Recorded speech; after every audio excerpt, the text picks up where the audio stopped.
Welcome, ladies and gentlemen, boys and girls, children of all ages. This is the newest show under the umbrella represented by AniMa W3 Studio for Off Da Binge. I am Legend Vash, joined by my co-host Brian, aka Crash, aka also known as the Hispanic Assassin. We're here to take you on a journey through our season anime binges. From the hottest picks to the hidden gems to the sleepers and everything in between. In this episode, we're kicking off with a pilot, giving you a feel of our anime background, how we rank our shows, and our top 10 favorite animes of the summer 2024 season, and what we're looking forward for the fall, the ending of the year season. So, without further ado, get to know us, the hosts and co-hosts of the show of Off the Bench. As your host, Legend Vash. Let's get Sika and watch long titles animes because they are goated. And here's my co-host. It's me, Crash, the Hispanic Assassin. Always gonna say, always gonna mention that Rent a Girlfriend is gonna be my ride or die, the top rom-com of all time, and I will die on that hill.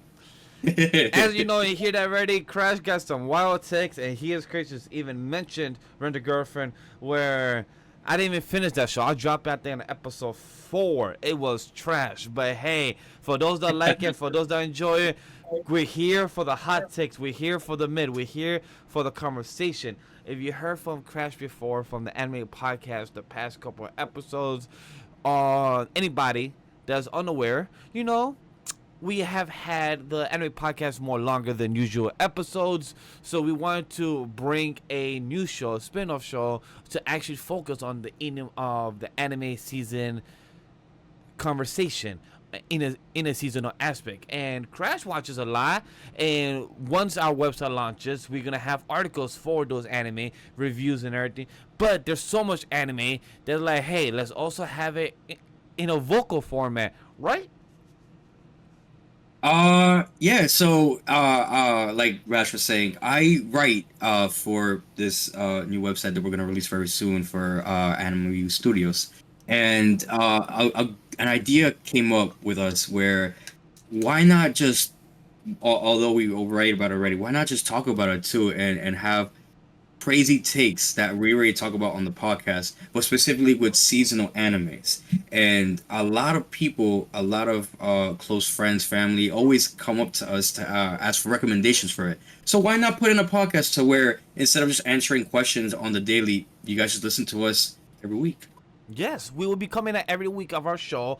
Off the Bench is an honorary show that I want to give also a big shout out to the people that was originally going to be part of it. A couple years ago back, it was myself, my friend that passed away, Pro Cypher, and a big shout out to Memory NK, Nate, and one of our team members dropped this box.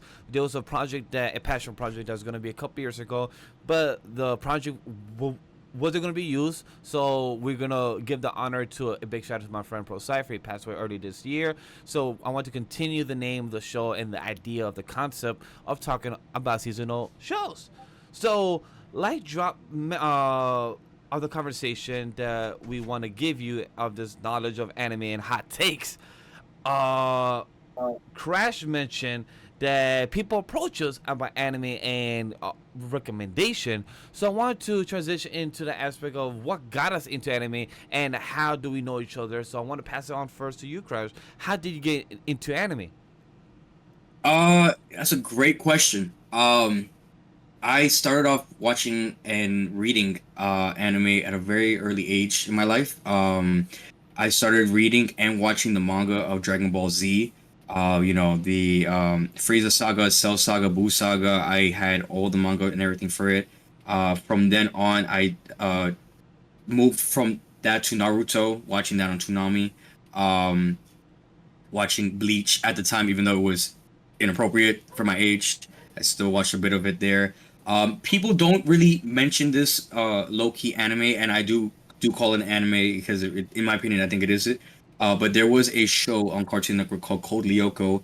Some people may or may not be familiar with it. Big forehead game. Very, very, very iconic show that really got me into anime, in my opinion.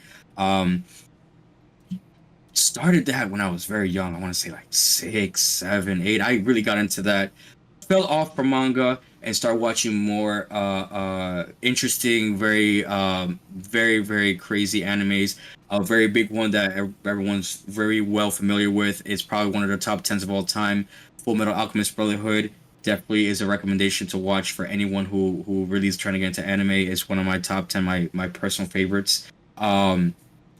Watching action and adventure is very cool, when you're watching anime, but sometimes you feel, a little lonely, and you get into this, feel as you get into your teens, as you get to your adolescence, that you know you want to feel not lonely, you want to be with somebody.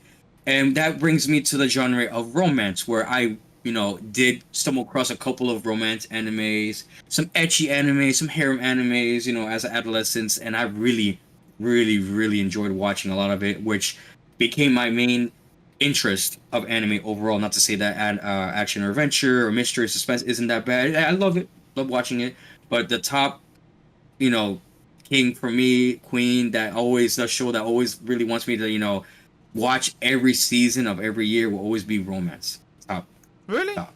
That's a good choice. To me, I'm not sure if I would call it isekai or if it would be rom-com, but I'll say those top three are it. Like, I love shonen, but to me, like, those are always a must. Like, I will always see them, so it's not something shocking. But I feel like I have to see every long title series or long type of sequence to see what the fuck is it about. Like, why do we have a fridge anime, but somehow it got a green lit for it, and a manga that's still going on for it? Like, I really need to know why is this going on. Haven't watched it about the vending machine, but it's just still crazy and shocking to know that anime exists.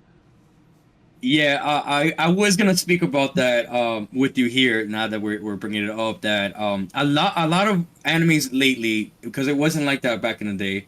A lot of new anime that are coming out are having very long names. I guess because based on the translation in Japan, Yeah. in Japanese, excuse me. Um, and to me, there are certain times where I don't mind it, but when you're trying to read the manga, for example, of a very long show like that, it's very tedious. So for me right now, not a fan of those kind of names, and I know you are. So I know we're gonna differ on that. Oh, I need to know, what it's all about. Me, like, I could care less. Push that aside unless it's a very interesting plot, which the name already ruins what's going on in the whole anime. I don't think I have a reason to watch it myself. But I'm always open to my mind change. Opinions can always be changed.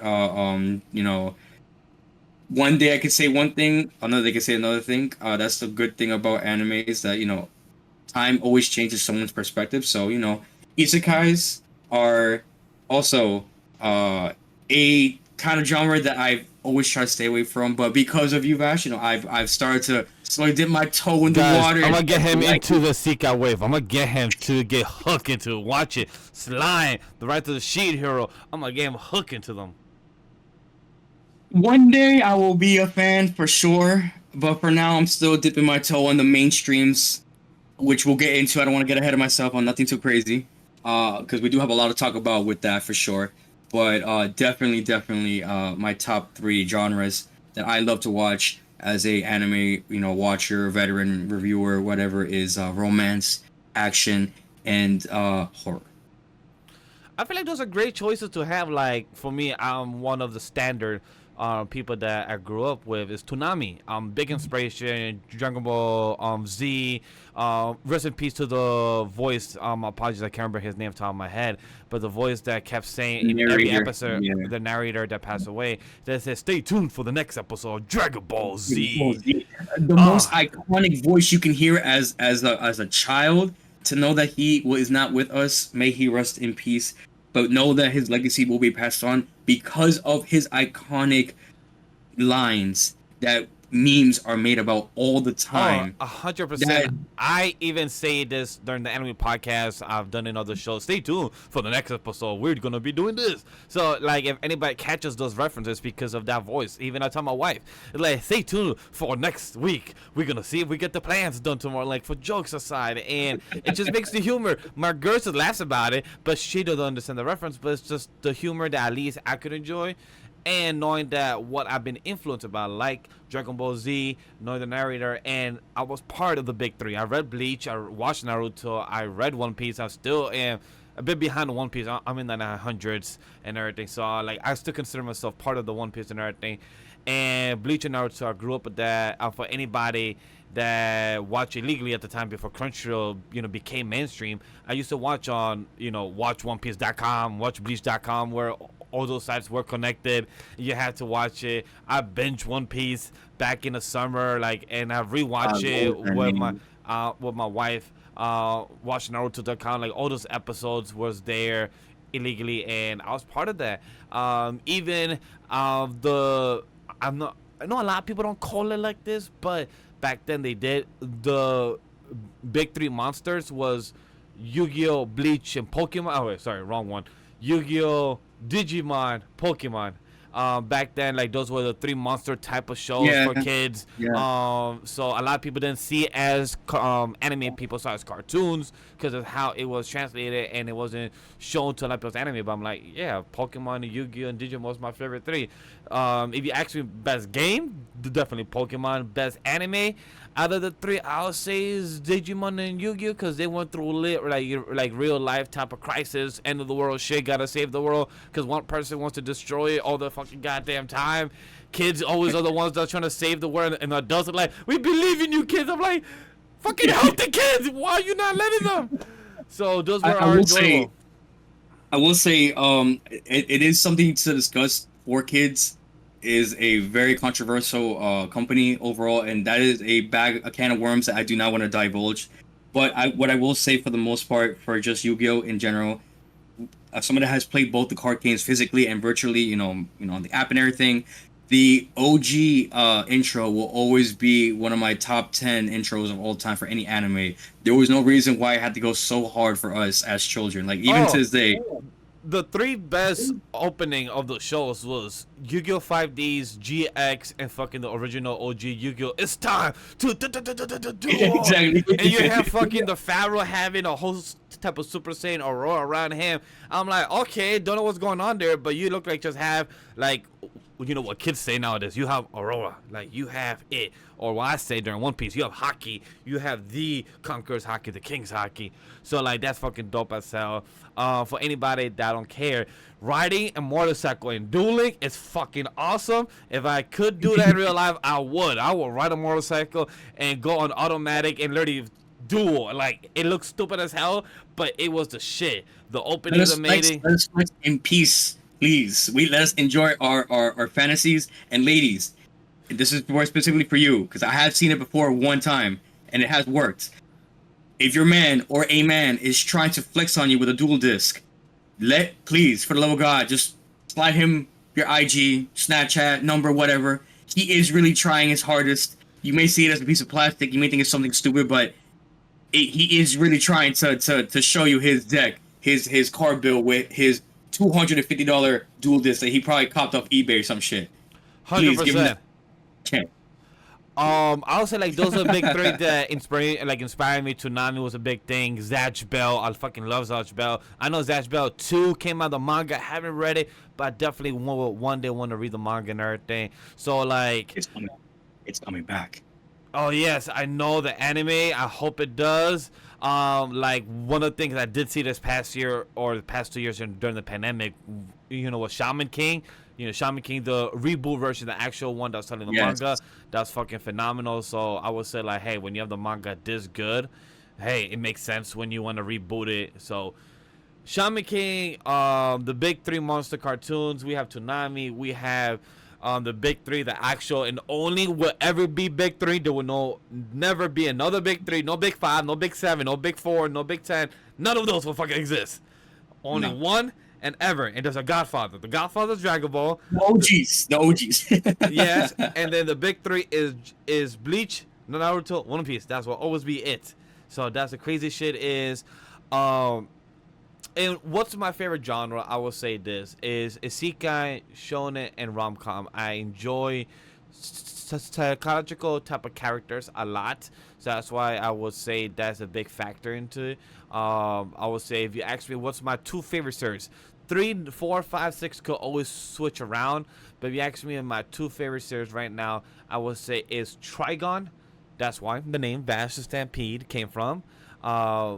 The D is for the Will D of One Piece, and Legend for anybody that watches pro wrestling is from The Rock. He has said it in a long time into that if you want to be a legend, you gotta become one. So hey, that's why it's actually Legend as a mixture. And if I want to give the solid number 3 spot, I'll be Full Metal Alchemist Brotherhood. You cannot be wrong with that. Top 3 there: One Piece, Full Metal Alchemist Brotherhood, Trigun. You have literally 2 short animes and a long series anime. I don't give a fuck if your excuse, oh, it's One Piece too long. Maybe if you started 10 years ago, you wouldn't have said that. Maybe if you started 10 years ago when it was 300, 500 episodes, blame yourself that you started when it's 1,100 episodes. I feel like he's shots at me, but it's fine. You know what? It's cool. At least I gave it a chance, and I like it. But I'm only still 10 episodes in. Another 1,100 to go. My brother is on 1,000 something. He watched it within a year and a half. My girl is on 860. She started within 4 years. So hey, if my girl could do it, who's not into anime, my brother could do it, who he picks and chooses for anime, anybody could do it. So whenever I see anybody line like, oh, One Piece sucks because it's long, no, it's just that you don't have time commitment. You have commitment issues. That's what you got. And this is not shade to you. This is not shade to anybody. This is shade to people that complain about One Piece in the longitude. Too. So that's what I would say. But I will also want to say one more. Music plays a key factor when it comes to anime. Like, I want to give a big shout out to one of the anime type of centric animes that involves music. Cameron Tuesday is on Netflix, 24 solid episodes, and I still listen to music until this day. So I want to give a big shout out to that type of style of music being a big thing. And also, I'm attending a One Piece Symphony this weekend, so I want to big shout out that music. It's a big factor when it comes to me and the opening, the endings. I don't skip them unless the anime hooks me in. Then you're getting skip intro, skip ending. Let's go next episode. That's the only time it happens. Demon Slayer. Anyways, I will I will just say to the One Piece thing. Yes, I will admit that I was that guy at one point, and I was convinced by everyone that I have ever met and known in my life to watch it, and I have, and I don't think it's a bad anime at all. Is it long? Yes. Will I watch it? For sure. Am I gonna get to it right now? Hell no. I have so much other animes I want to catch up on first before I get to it. It's like let me put it to you like this in a very great analogy. I have a appetizer, and the appetizers are all the animes I need to watch on my anime list. Well, and then the big course, the main meal, is gonna be the One Piece. That's my biggest challenge. Well, I love that you said that you don't got the time and it's time constricted, because this gives a good transition that we spoke about our favorite anime, our taste, our background, what we're into. But then I want to transition into what it is that why we started the show for anybody that's watching, our audience, and well, hey, you guys have a new show of Off Da Binge. Why are you and Crash doing the show? What's the point? Like, hey, you have Anime Podcast. I want to give a quick backstory for anybody. Is every podcast has been oversaturated with too many topics over the past couple episodes. I'll say the last 10, 15 episodes, where Anime Podcast was always the goal to be a guest interview and a conversational aspect. Anime on a weekly aspect, the team doesn't always have the time to watch those type of shows or be keeping up with it. However, when it comes to myself and Crash, we watch a lot of animes. We watch on a weekly basis. We watch at least 8 to 12 animes on a weekly basis. Is it all the same between us? No. But it's at least a good conversational aspect where me and him can actually sit down and discuss what we're watching and actually review it for you guys to also let us know if we're missing one, should we add one to the list, or just get to the conversational aspect when it comes to the seasonal anime. So that's why Off The Bench got launched for us, myself and Crash, and I've known Crash for, let's say, a good 16 years. Known him, if I'm correct, right, Crash? Damn, you put me on the spot. Yeah, I've known Vash since middle school, since I was 12. 7th, 8th grade. Yeah, we're 28 now, so about a good 16 years. Yeah, we actually met through a mutual friend. He was one of my closest friends. Shout out to Jordan. If you ever watch this or hear, any of our podcasts, I just hope we haven't forgot about you. I hope you're doing great. We met through him, and and then we, life happens, distance ourselves, go to different schools and everything, but we kept the connect through social media with each other. So we always had that aspect, and when life happens, sometimes you always reconnect with old people that you used to know in the past. So I don't remember how it was that it happened, but I do remember we reconnected during the pandemic. We We caught up. reconnected. Actually, 2018. We did reach out to each other a few times through our Facebook, saying the Yeah, regular things people do, happy birthdays, regular stuff. yeah, yeah, yeah. I remember that. Me and Crash had a great relationship still after middle school or high school. We knew each other, but we went to different high school like some people do. And then college times happened in 2018. The original name of the current name now, AniMa Studio, Anime Lady, we bought a camera for you during 2018, 2019 in your old previous job. So Oh that's how we yeah, I got can to. remember that. I believe I didn't know you worked there, but then when I went there, I found out you worked there. Then we just caught up again. We got each other information, and then we just continue on from there. Our not relaunch. Our New brand. no, like we start to recherish our relationship, like talking again here and there, Oh yeah, catching up. yeah, yeah. Rekindle, rekindle. Rekindle, that's the word I was looking for. I was like, what the fuck is the word? Like, is that recherish? No, that's the wrong one. But yes, rekindle our relationship. And then from there, the pandemic happened. We got to talk more, game, Apex. We got to have some few moments. And then you got to have the opportunity to write for during Facebook and spread your ideas of what it is, your mid takes and hot takes and your good takes. Uh, I will say that I did do reviews for anime for a very long time. I don't even know how long I've been writing. Just I did it as a hobby. And it transitioned into something very very crazy to where many people, again, friends and family, ask me on the daily about new animes to watch, recommendations. Should I not? Should I? Why? Etc. Etc. The reviews that I post, a lot of people love to read, and it is also because of a classmate. I would say that unfortunately did also pass away. Shout out to Brandon.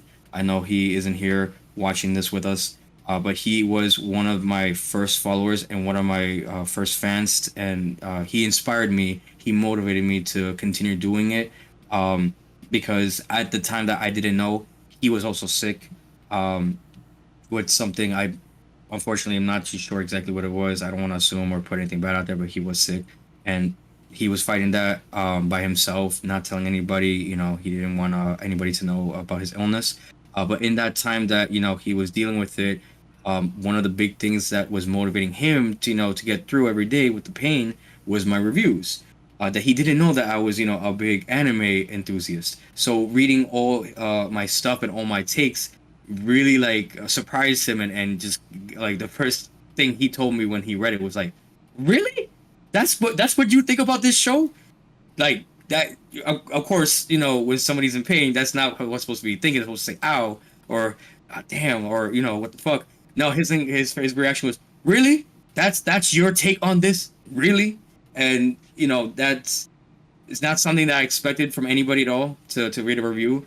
But it kept, it went from him to another person to a group, now to now a good handful, to now hundreds of people now asking me on the daily about anime, which I never really expected, and it's all thanks to him. So, rest in peace, Brandon. I hope you know that because of you, I had an opportunity now to do this professionally in a sense with a very close friend or best friend of mine here, and I hope to make that a difference. With my words, I will continue to keep doing my reviews, whether in a podcast, whether writing, and I just hope that whether it's today, whether it's tomorrow, my overall goal is just to make sure that my reviews are going to be very, very unique and very controversial, and I want people to either love it or hate it, uh, because a lot of reviews out there are very boring. I would say I would throw it out there and say it's not like it's not. It's very very hard to read something that's very uninterested, and not a lot of people have the time to read it. So at least I would say that if you want a nice take, something very quick, but something gets to the point on the current animes, the seasonal animes, I'd say give my reviews a shot. And if you don't even want to read it, listen to our podcast and see how my takes are verbally. Exactly. A lot of people don't got the time to read. There's fucking 30 seconds to a minute of TikToks, YouTube Shorts. So if you don't got the time span to read something, you can watch an hour or so podcast. This is what this will be, a seasonal show. The pilot will probably be longer than an hour and a half right now. But for our future shows, 45 minutes to an hour 15 is what our show would be. It's a seasonal conversation. And like Crash said, it's definitely been a honor to know him for over the years, and now to be in a company, work together, build a website together, have articles on his side, and do a podcast with him. It's been a pleasure, because the one thing I want to add as well of how much my anime taste has grown since from childhood to now, and also doing content. Like for example, back then I didn't watch a lot of rom coms from my high school and younger. I didn't watch a lot of the big ones as for example Haikyuu or rom com sports anime. I was more in the shonen type. I was more in the Trigon, the Fullmetal Alchemist Brotherhood, Seven Deadly Sins. Let's say, for example, My Hero Academia. Like now, I will be watching the time I got Recurrence of Slime, my teen romantic comedy Snafu. Back then, I watched Attack on Titan, Soul Art. I fucking love Soul Art. I don't give a fuck anybody says how it was whack show. This no, hey, we got conversations. Uh, We never go fight about that. That's a conversation for sure. I can't Definitely wait for for. that. Another big anime that I've started to watch back then was High School DxD. I love High School DxD for the Sika, the edgy, the content like that. Your Fairy Tail. I grew up with Fairy Tail. Yes, Power of Friendship. We're all about that. It is what it is. But over the years, I've started to watch more rom coms and see my taste has enjoyed. Kaguya-sama Love is War. I get into the mentality of how to known and have speak to my previous partners or my previous friends, how to flirt or change up your dialogue, how each person has a psychological, how you read a room. A lot of shows help you understand that type of psychosis in the aspect when it comes to the rom-com, like the quintessential quintuplets. Those type of rom-coms are hilarious. Like, imagine you in the scenario of you being one guy and you have 5 girls you got a tutor, but then one of them might be the one that you grew up as a childhood friend. Those type of things are wild. So in that aspect, I appreciate that my taste has changed over the years. Would you say that your taste has changed since you started watching anime from long ago to now? Uh, I don't know. I'm very open to anime. I would like to give things a chance. My thing though is lately the current animes, like I said before, with the biggest example being the animes with long names, and the biggest thing about anime for me personally is I like original plots. I like a very good story. Storytelling for me is something where I can imagine just original work, original characters, an original adventure that takes me from point A to point B with plot twists, with action sequences that I could never even imagine in my life. Um, to say that it has changed for me, I wouldn't say not really, because the etchy anime that I watched back then to the etchy anime now may have what been watered down a little bit, but I would still personally watch it. I don't think that has changed for me as a person. Um, if anything, I would say more than anything. I have been more cynical towards a lot of mainstream animes, and I'm not afraid to say that because I am a type of person that does not like mainstream things in general. Not a lot of people know that about me, so a lot of pop stars, athletes, anything like that, I'm not really into them or care for them personally. I like underdogs. I like indie stuff. That's more of the things I'm into. So not a lot of people know that about me, and that stays true to anime. So Attack on Titan at the time. No, let me rewind it back. Demon Slayer is a perfect example. When it released at the time in 2019, did not care for it, even though I knew it was going to be something great. I've heard good things about the manga. It just wasn't something that I was appealing to at the time. I was more focusing towards romance anime and seeing if there's anything else to the table that I could enjoy at the time. So where fast forward to beginning of this year, actually 2024. Um, you know, I'm almost up to date with it. It took me almost 5 years to actually watch the entirety of Demon Slayer to now, where it's about to be almost over. Um, but in terms of my taste in anime, has I have changed? No, I think it's still stay the same. I've always loved romance. I've always loved action. I've always liked the mystery. I would just only say that it's been a little difficult to get into finding good original content from back then to now, because the animes from back in the day is nothing compared to what the animes we're watching to right now. Perfectly said. And you know why? Because this segues to our ranking. Because you talk about what you has changed your rating and your taste. But for the audience to know on Off the Binge, Mm-hmm. how are we gonna rate our episodes on a weekly basis?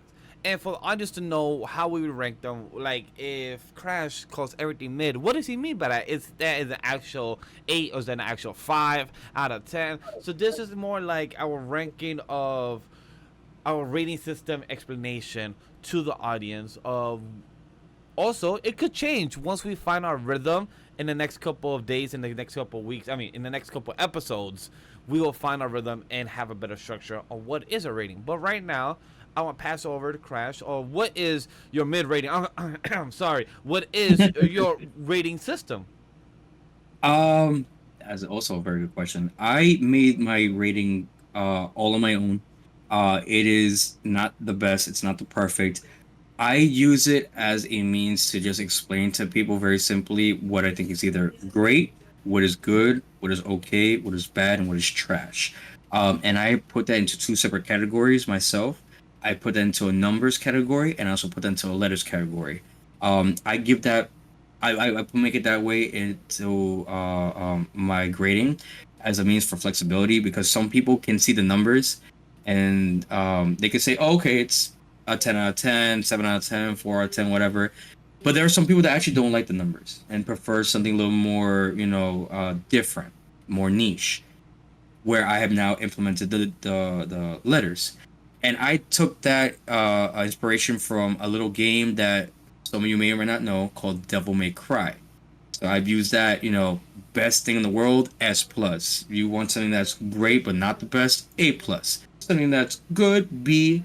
Something that's mid, C. Something that's borderline bad, D. And trash, F, as examples. Um, but I like to give that flexibility. I like to give that option to people. If you want numbers, I can put that, that grade into a number sequence. Also something that we have done in school. Some people have also seen that, grades we've used with numbers, with letters. So it's nice to see that if somebody wants to see the grading in numbers or letters, I can give you that flexibility. Now, my grading is all opinionated. It is 100%, wrong. It's not, what I say is correct and it's gonna be like that forever. No, it's just a take. It's just an opinion. So I always write in my reviews that take everything you read with a grain of salt, because I can always be wrong. My opinion can always change as well too. Over time, I could either grow to like or hate that anime that I watch as time passes. Um, which does tend to happen. I usually the grade as is, but as time passes, I always go back to that show. I'm like, you know what? I could have given it a little more higher, a little more lower, depending on how I felt. Um, but in terms of getting to what Rash really says, why is a 7 mid? I just in my head I make it very simple for myself, where I put 10 out of 10 as the best thing in the world, and then lower it to a 9 where it's like the second best thing, like it was just missing that one thing that would have made it the top best.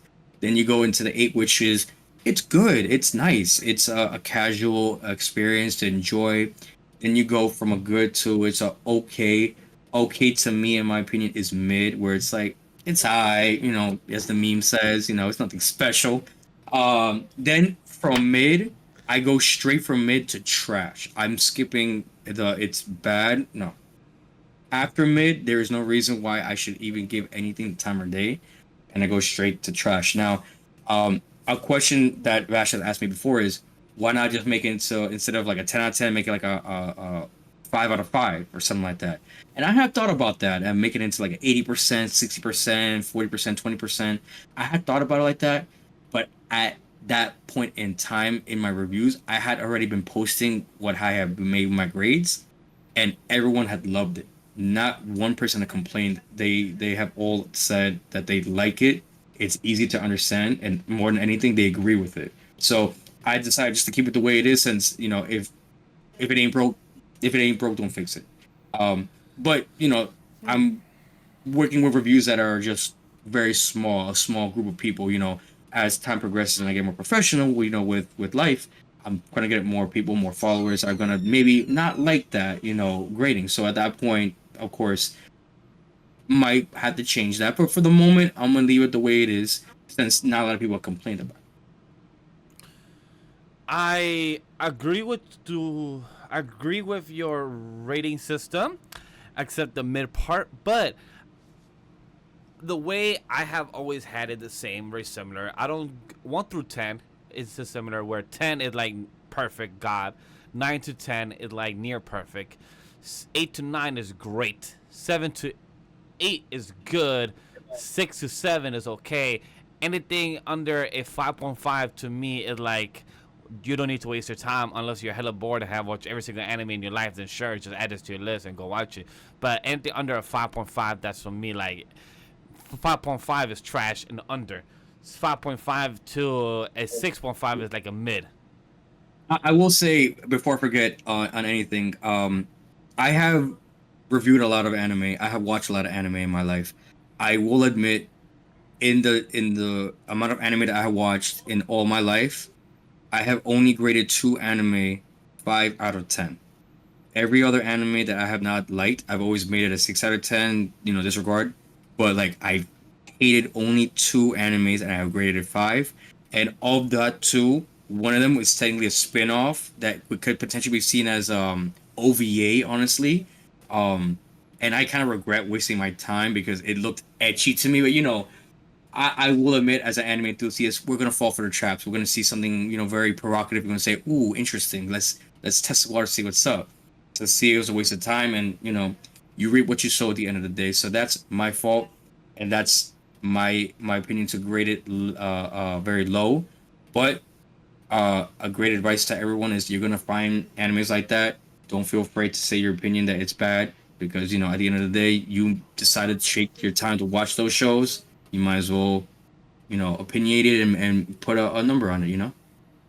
I'll say this to the audience: my two lowest that I've had from under a 5.5, the only one that sits on my any list as a 5.5 is interspecies reviewers. You're fucking crazy. No, no, no, no, no, no, no. Hold on. We're gonna have to talk about that real quick because I have heard a lot of controversial things about the anime, and I will admit right now I have not watched the anime. Am I gonna watch it? Yes, and because I have heard. Now it goes both ways. You could like it or you could hate it. What specifically did you hate about it? Is it good? Was it not etchy enough for you, or because the plot was trash? Oh, the animation was very inconsistent, which Okay, okay. is understandable why. It doesn't need to be fucking like 10 out of 10. Story wise, it got very repetitive. If I had to say this 12 episode type of series of one season, it could have been solid 8, 10 episodes and more condensed. But for Interspace Review, it was a solid 5.5. I'm not saying it was bad, but also like, guys, the plot wise, like I'm a big story person. As much as the Echi could follow, it's Interspace Reviewers. Like if you have not seen the anime and you know what it's about, you should understand why. Like yeah, if you want my Echi rating, oh solid 9 out of 10. Echi rating, why? Yeah, solid. Like me and my friend Sam, we did the reactions for all Interspace Reviewers back then, and people still watch it until this day on the YouTube channel. But we just it's a 5.5. But the two fours that I have is Domestic Girlfriend, the anime, and Wife's Man Grandchild as a 4.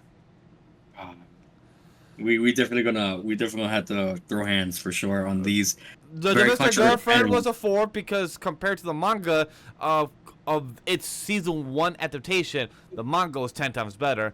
The season 1 adaptation was horrible. They rushed and they left things off that there's definitely not gonna have a season 2. So That was the 4, and Watchmen Grandchild. If anybody goes to the Patreon of those reactions, I was falling asleep in those. I was falling asleep on those episodes. I'll be honest. The Watchmen And you mentioned Grandchild was girlfriend. no, the Watchmen Grandchild. Oh, interspecies. Okay. Yeah, the Watchmen Grandchild was a bad anime. It was whack. The animation was horrendous, and the Domestic Girlfriend. Great opening. Great opening. Yeah, Though. Great opening. I've heard everyone's like, "Oh, intro slaps." It's nothing with the anime though. I'm like, I'll watch it for myself, and I have.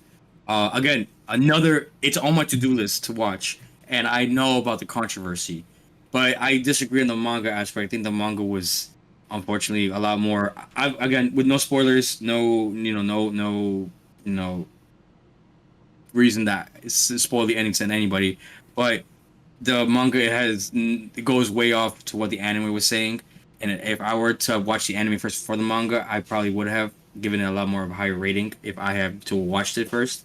But unfortunately, I was spoiled with the manga, even with the ending, and I would still watch the anime regardless. But I would just wish I would not have read the manga going into watching the anime.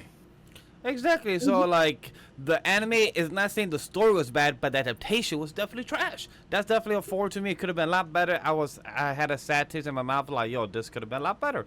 So that is the anime type of ranking, the rating that we have. We will, of course, the improve and develop over time our anime taste when it comes to rating our anime system.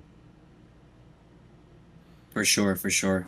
It's always a work in progress. It's never a certainty on what grading is. It's always a good thing to change it whenever it needed to be, because anime always fluctuates, always changes. So if that's gonna change, why not the grading as well? Now that you heard our rating system, let's get into our top 10 summer season 2024 anime. And instead of going like 10, I'm gonna start with 1. What is your number 1 of the 2024 summer season of this year? Because people want to know, right before we get into the fall anime, like, let's share and rank our top 10 from summer 24, and what was our criteria, or if that pushed anything, was a story that pushed it as number 1, why was it there, why was number 10, is it number 5 instead? So let's get into it. For number 1, I'm gonna say mine because I know you haven't seen it. Number 1 for me is the time I got reincarnated as a slime. I don't give a fuck for anybody that said that this season was slow, because it wasn't. It was fucking story driven to the point that it actually spoke about the lower aspect. And if you're anybody that's watched this episode, by the way, spoiler free, this is gonna be a non-spoiler type of segments, not really going full dive into each of it. So if there isn't any light spoilers, we will give it heads up and like that. But the time I got reincarnated as slime, it literally, the title is, you got reincarnated as slime, you jump into this world, you're in season 3. This is a fight between him and somebody else from the church side, and how do you get over this obstacle and continue your wealth of your nation and continue growing as a nation of monsters. And that's what the character of Rimuru has done. And the season 3 has kicked out the park because as season 2 left off, and he has become a demon lord. From there on, how do you progress from announcing who you are to the nation and to the world, and how do you contribute within the other demon lords? So I really love this aspect of season 3 because they continue the story of how Rimuru is a wealth of knowledge that he's bringing from the world of ours, of Earth, into the world of anime, into what he got, Sekai. And I love that because there's this rich elf that's been alive for like 1,000 years, and she just loves Rimuru aspect. Like, oh, we're about to make a monopoly of money, and nobody can stop us because we could live for 1,000 years because we're monsters slash elves and everything. They have the long type of lineage. So I really love that because if you could incorporate your knowledge when you get a Sekai, and you could literally go from a poor ass dude to become the most type of richest person just because you bring in a microwave, an oven, you bring in gas, you bring in a stove, a fridge, the most simplest thing in our world, to bring it to a Sekai type of analogy is fucking genius. So that's my number 1. At the time I got reincarnated as slime, season 3 that was airing in the spring, and so in the summer season it ended.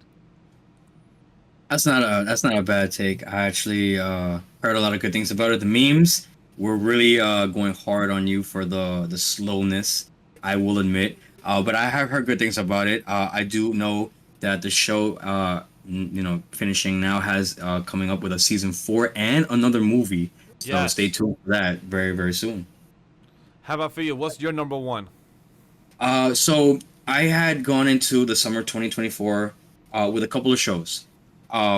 Some shows, well, I will say going into seasons is my biggest thing when I go into any seasonal shows prior to it actually releasing is a couple of things. So I gauge what the animes are looking at, how promising they show. So one of the big things I do recommend a lot of newcomers when they want to watch a anime before they even started, watch trailers. That's what I usually do. A lot of it goes shown on my news feed on my social media, so I actually get nominated through Facebook, through Instagram, through Twitter, through YouTube. It will show on recommended, or just someone shares it. Give it a watch. It gives you an idea right then and there what it's about, what kind of characters you're watching, the type of genre you're getting into, how long the show's going to be for, and if it's your type of tea. Um, from there, it really saves you a lot of time whether you want to give it a chance or not. For me personally, just watching the trailer, I can already tell if it's going to be a great show. If it's something I want to keep an eye on, I'll dive more into that. What I mean in a minute, or if it's going to be straight trash. Um, Another thing I also look at is how many people plan to watch the anime. So um, again, I need to thank Vash and a couple other friends of mine that got me into using the My Anime List application on my phone. I pretty much used notes to keep track of all the animes I was, Guys, watching please and convince them in the comments. And if you guys don't use that as well, use damn analysts. Fuck now, respectfully, that infrastructure of their server still's not updated, and it just annoys me. Use analysts. We're not sponsored from analysts. I just like to promote it very well because it's a big shout out. And while speaking about promotion, big shout out to my chick waifu. They're a big inspiration and friends of why I did a spin-off show of Off The Binge, because they also do a seasonal anime coverage as well. So big shout out to them. If you also want to see something similar from what we do or gonna be doing, go check them out as well. I'm trying to give a big shout out to them. if it ain't broke, don't fix it for my anime list. I do use I do use the other one for pictures. I will potentially go use it in the future for sure. But in the meantime, I am using still my anime list. One big thing I like to do before I watch any show, besides looking at trailers, is look at the amount of people that are planning to watch the show, and that is very important for any newcomer, any veteran viewers. That tells me as a person, as a reviewer, or as a viewer, how much interest the show has, even especially if it's gonna get a second season, a third season, another core, etc. A big example I can put into this is a very recent anime that they released, um, called Tower of God. It was a webtoon that did get an adaptation to an anime. The first season, produced and sold by Crunchyroll, came out and it was nice. It was phenomenal. A lot of people was getting into it. And the only good webtoon adaptation out of the past 5 years. Next to Solo Leveling, which I was gonna Yes. say next, the next thing to that was Solo Leveling, which again I will admit it's a mainstream anime. Was gonna skip it. Gave it 4 episodes. Heard it's still great. Gave it a S chance. rank boys, Sung Jin Woo. Sucks that we're not covering our spring season, but we will be talking about solo leveling next year when it comes out in the winter, because season 2 comes in January. So just know that Vash will be glazing, jizzling over fucking Sung Jin Woo. We're getting our boys. Yeah. I don't know Isama. I have heard about it through my co-hosts and with him, so I'm not. I have in read the manga webtoon or- up to like episode 90, so I know a lot. And season 2, better than season 1, is going to throw out the park. If they succeed, season 2 of Solo Leveling will be better than what Tower of God has produced. Because Tower of God season 2, part 1, talking about the summer side, animation, a few episodes was a bit lacking. But overall, is Tower of God your number 1 as well? Or is that what you just No, mentioned? no. I was just using that as an example as to like gauging on how many people are watching it. So, to me, when season 1 came out, I already saw a lot of people liked it. I had even read the webtoons myself. I do plan to read it back eventually because I do believe it's more better than the anime. Now, you know, season 2 did release in the summer. this year, this past season, and compared with the numbers of who saw season 1 to season 2, it dwindled down significantly. And for a veteran viewer like myself, that's not a good thing. And the main reason, that it happened, not knowing prior to that, is because of the animation.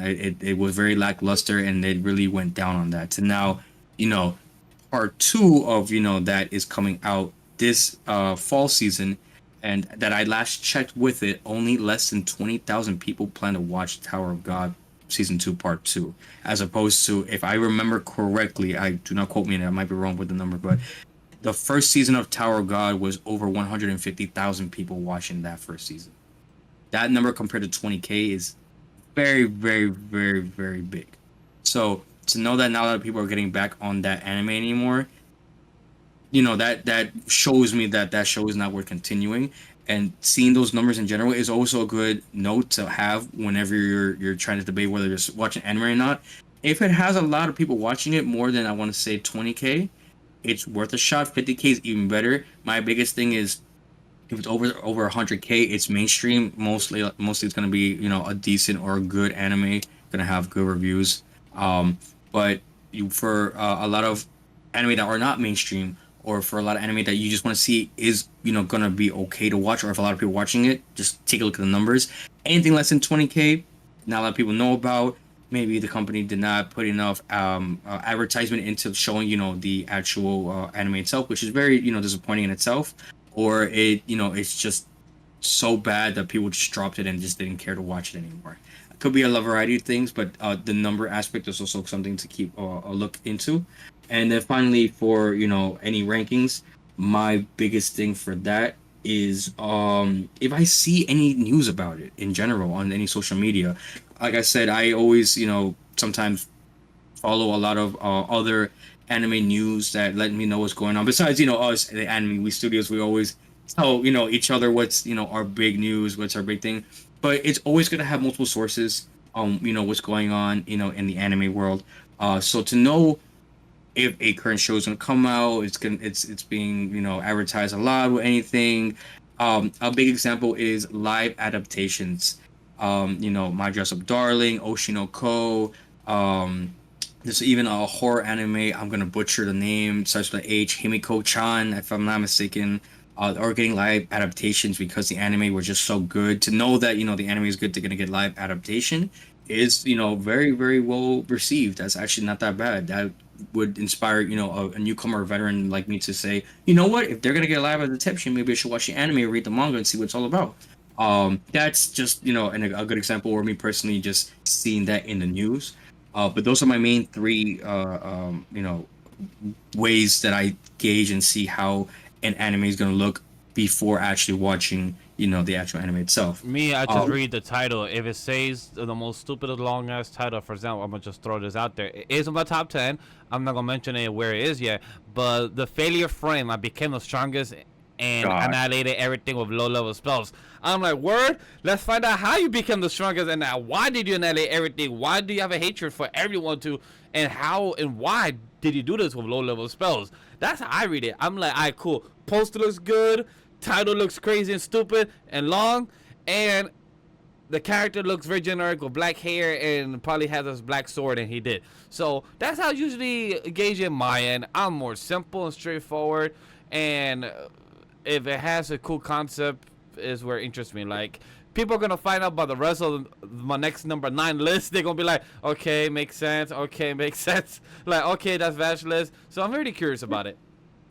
To go back to the question you're asking me, my top one. So for the summer anime, there was a anime since the beginning of the year that I have been keeping a very close eye on. That actually was delayed for a whole season because they actually wanted to make it really, really good. And at first, when I heard about this, I was scared that it's actually going to be a flop.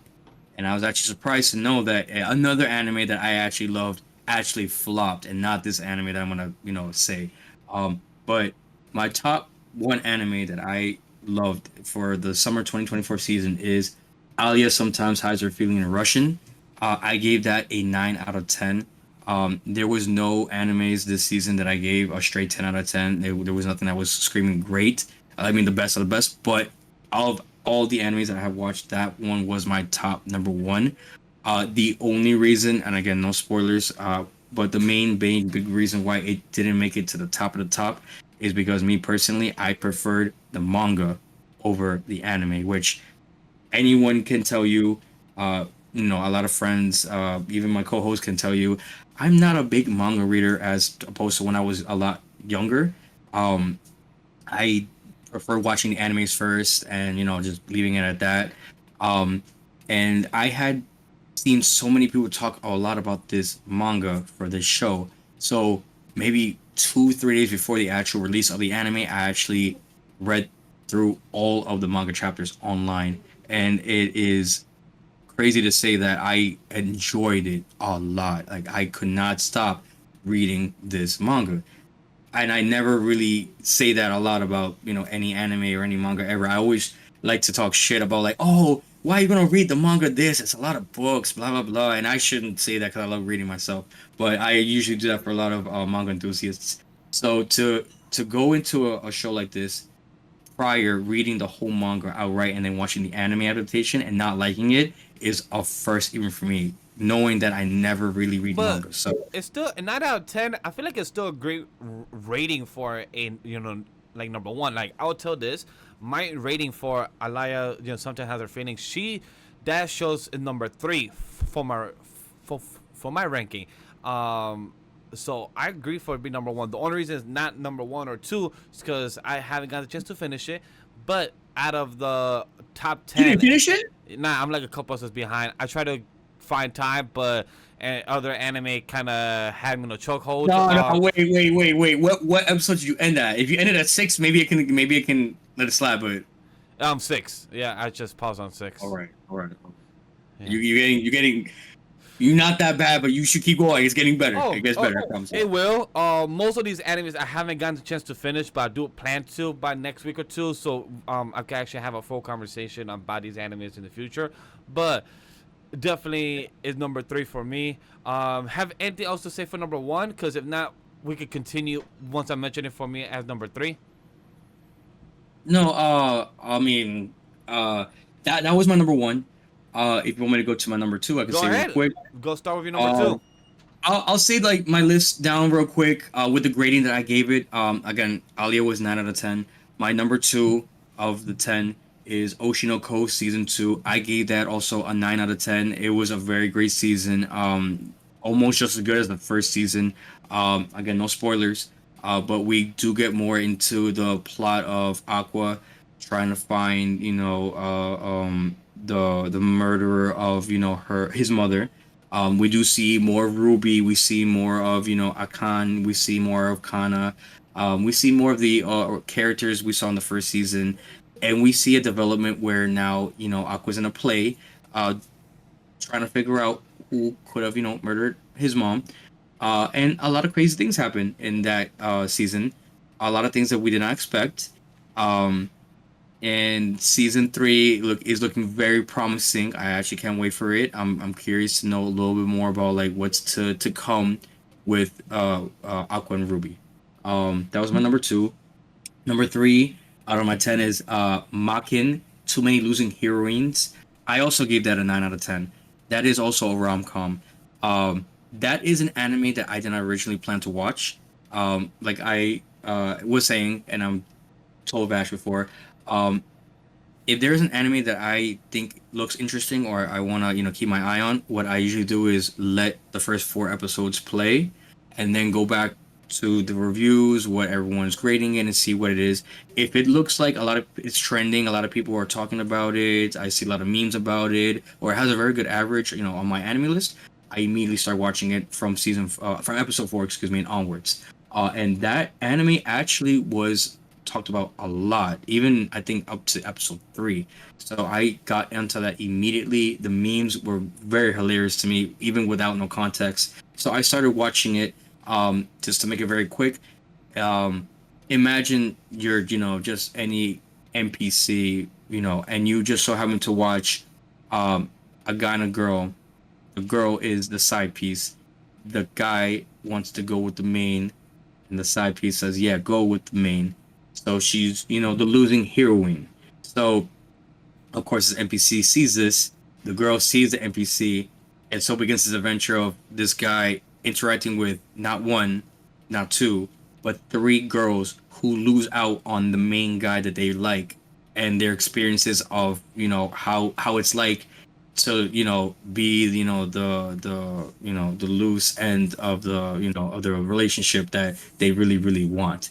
It is very touching. It is a really nice rom-com, and it's very unexpected. It's not anything you can imagine. The animation is very unique. It's not something you've really seen in a lot of animes. The background too is also something that a lot of people take note on. You have your generic boy girl uniforms, Japanese style. These uniforms are very, very different and very original, which I personally liked. I already saw that on the first episode, which I'm not going to spoil on, but if you know, you know. And the personalities that these characters give on the show really define people. It really relates to certain people. You could be an introvert, you could be, the girl that talks a lot of shit, or you could be an athlete. And it just shows that everyone, even though that may be different, feels the same way when it comes to love. That, when you can't get the guy or girl that you want, it hurts. And it just shows that even if you can't get that person, it's the people that you meet along the journey that will stick by you. Actually means that those are the people that actually mean more to you than the crush or the love of your life. That was my top three anime. I would say my number 2, Yeah. Astoria, Wand and Sword. I finished that shit, 12 episodes, the better version of Black Clover. For anybody that keeps saying that it's a reference to Black Clover because the main character, Will, doesn't have magic, I'm like, yeah, wrong. Because if you watch by episode 12, he has some type of magic, but is unaware of what it is. Because, shit happens, main character forget until the plot is needed, that you need to remember what type of magic you got. And for anybody that wants or been hesitant, imagine you have the Sharingan, like Kakashi, and your nickname is called the Copy Ninja. That's what I'm gonna say. Put the points together, the bullet points, and then put the Venn diagram, put the Black Clover, Kakashi, Sharingan, and then that's your character will. Be as it may, go from there. Story animation has been great since episode 1. The story has been very stellar, and it was nice to not have a main character that is very shonen, where you have, hey, I'm gonna become the Wizard King, I'm gonna become the Hokage, I'm gonna become the Pirate King. How about fucking love? I wanna go to the tower because I wanna be with my childhood friend that I love. That's why Will wants to be there. And I like that because, for anybody that needs to understand in storytelling or any type of medium when you write stories, love is such a powerful weapon. In any type of medium, any type of pop culture references, love is a powerful weapon. So when you use that in anime, love is a big thing, like fairy tale, power of friendship. Power of love is such a huge thing, and I really love this aspect for our character, Will. The side characters are great. You have tier class within its own academics, like every fucking school does, and people will bully you because you're magicless. So it's the usual tropes, but it's done very well. That's so different that doesn't feel so out of the world. And a huge thing as well, that this was made by the creator of Danmachi. So this also, anybody that needs to know that, hey, if you like Danmachi, you should like with Story Wand and Sword. Just change up with the magical setting and the characters. We have a character as well there called, I'm trying to find the character. Finn? Who? You talking about Finn, the Finn, one that looks correct. like... Thank you. Yes, we have a character that looks like Finn from Danmachi, but the better version in Wistoria. So if you're a big fan Nice. because Finn in this anime actually does something, and he's actually a badass. Finn is good in the what you're talking about in the OVA. I'm sorry, OVA in the spin-off of Dalmachi with Loki's team. Finn So you said is very spin-off. OP with the staff. Exactly, spin-off. Not in the main show. Oh, come on. He doesn't do. Okay, you're saying that because you didn't watch season 3. Watch season 3, and you're gonna take back everything you say. Like, okay, Again, Finn is you're talking about OP as season 3. fuck. I'm talking about comparing from season 1 to season 1 of Wistoria. Finn literally talks to the principal like, yo, I heard you got somebody in my skill set. Why the fuck you been hiding from it? And the principal was scared shit. The principal in the anime, she was having a tear drop on her eye, and her like, oh shit. He came up. The principal was on her chair. This little short stack went on top of her desk. We're like, yo, I see we got a problem. You want to talk about this problem? What's up? So I'm like, alright, Finn got something. He got some cojones, and I love that. Yes, Finn. I know in lore, in anybody Greek mythology, Finn is a badass. I know that. In Danmachi lore, he is a badass. But guess what? We gotta wait until season 3. Damn, alright, cool. I have no problem waiting. But just comparing from season 1 to season 1, with story of Finn is more of a badass. I can't even add context to the Finn of season 3 or the spin-offs. The spin-off I could add. He is really cool. He is in the Loki familia. As anybody knows, the Loki familia is badass. For anybody knows Greek mythology as well. Very obvious type of reasons. But with story 1 and sword, number 2, number 3, like I mentioned earlier, Alaya sometimes hides her feelings in Russian. Really cute storytelling. And when you have the main character not really trying to make the other main character feel embarrassed, knowing that he knows Russian, knowing that he is getting the little small Easter eggs of what she's dropping, but girl's so shy and embarrassed to actually be honest of her feelings, that he has to man up even when she doesn't want it to be known. So I love those little type of settings. Haven't finished the show itself, but definitely plan to have a better breakdown when the time comes for Alaya sometimes has her feelings. Crash already broke it down very well that it's a great show. The dub and sub is very good. The Russian has its faults because from anybody that grew up in Queens or grew up in Russian neighborhood, you know how Russian is when it's supposed to be pronounced, you know, in Mother Russia. Like has that extra emphasis in it, and it didn't hit. I've been around Russian women. They also have strong tone. They also have very nice tone. So I wish they got to have a voice actor that was Russian and a sub, Japanese, not have a Japanese try to impersonate a Russian accent. Maybe she has the Russian dialogue and accent, but it just didn't hit as strong as somebody who grew up with Russian people around me from that has that authentic type of language. So overall, it could have been a lot better, but still hit. Need to finish the last 6 episodes. I'm gonna start off with my episode 4. Look. Episode 4. I mean, ranking 4. I need to finish the last 1 or 2 episodes of it. But Suicide Squad is Isekai. That's crazy. I put that as my bottom. I put that at the lows, like 10 for me. Look, the other shows were good, but some of them fell off. Some of them didn't hit as well. Could have. So, Suicide Squad, because I was very invested in it, so I really wanted to see where it could lead up to and the storytelling of its anime itself. So to me, episode 4 was very hitting. Ranking number 4. The Suicide Squad Isekai was very well. It was the concept of the Joker, Harley Quinn. We have not Taskmaster, Peacemaker. We have the characters of Amanda Waller. By the way, the fucking opening is hilarious as hell. For anybody that have not seen Suicide Squad Isekai, it's on HBO Max.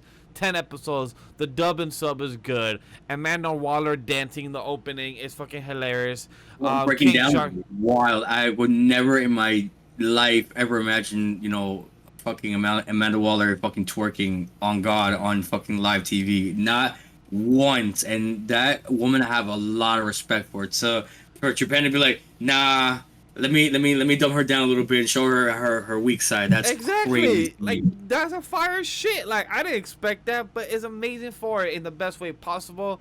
So for me, that's number 4 for Suicide Squad Isekai. For a guy that's a big DC fan, grew up with the comics, Superman, Suicide Squad, Task Force X, and all those type of properties of leagues.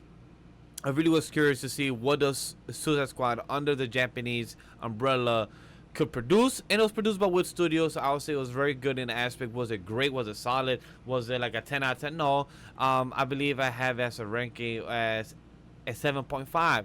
It was good. Was it great? No. I haven't finished it either. So once I have it finished, I will have a much better solid rating. But the concept, I really enjoyed it. Yeah, I again, no one really expected, Suicide Squad Task Force X to go into an isekai world for a very dangerous mission. I'm in the same boat as Vash. I rated it 7 out of 10. Um, I don't really have much to add besides Yeah. it was What's fun your to number watch. four? My number four is a very spicy drama, romance drama called Days with My Stepsister. And I'm gonna make this very simple. It was a meme I posted not so long ago to Vash. Um, Guy has two childhood twin girlfriends. Both girls like Guy, but through a series of events that I'm not going to try to explain or try to comprehend for you guys, because it's very the whole premise of this show is the drama between the three of them. You have one twin, one girl that's very athletic but very shy to her emotions, and then you have another twin who is very smart, very intelligent, but doesn't know when to shut the fuck up in a good way. um and you have this guy that likes the nerd because he himself is nerdy. So what is the other girl, the other twin does? She confesses to him and asks him out first. They go out for a year and then they break up. And how the anime starts from this is after they break up, the twin asks him if he can forget about her and start dating the other girl, the girl that he originally fell in love with first. That's where the drama begins.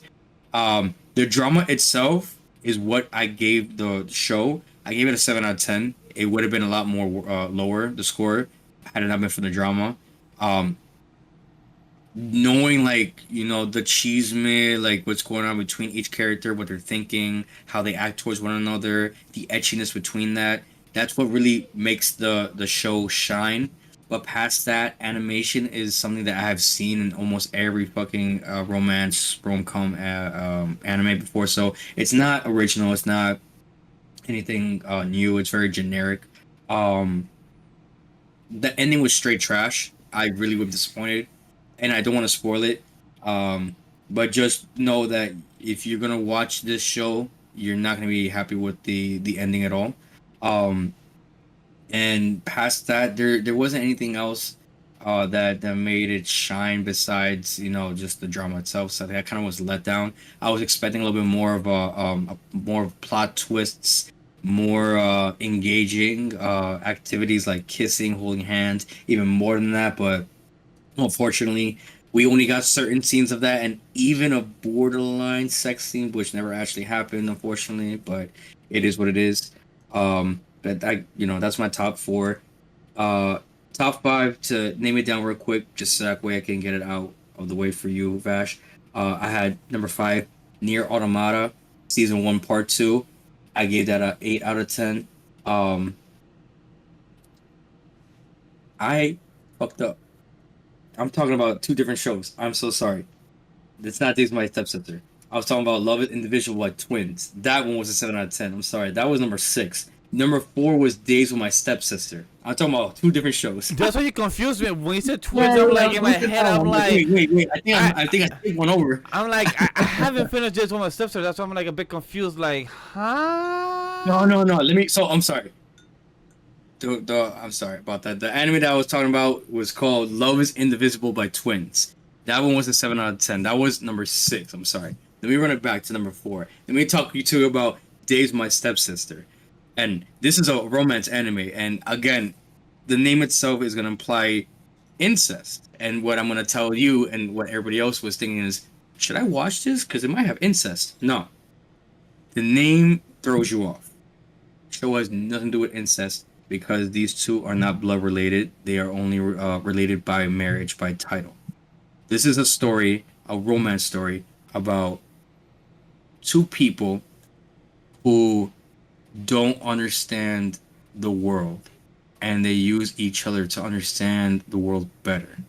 And through that experience, through those moments together, whether it's at home, whether it's at school, whether it's just trying to understand each other better, those experiences start to create feelings towards one another with these two characters. Um, the best thing I could tell you about this anime is that the producers who made this anime did not want fan service at all, and I 100% agree. Um, there is a lot of rom-coms in the last couple of years have came out, but I can personally say that there has not been a very solid romance story, um, where you see genuine love happen. You know, where you can say they held hands, they may have kissed. You see that, you know, in a rom com, but with jokes, and it's very hard to, you know, always get past that and see just straight like, oh, I want, you know, a character to like fall in love and feel the emotion.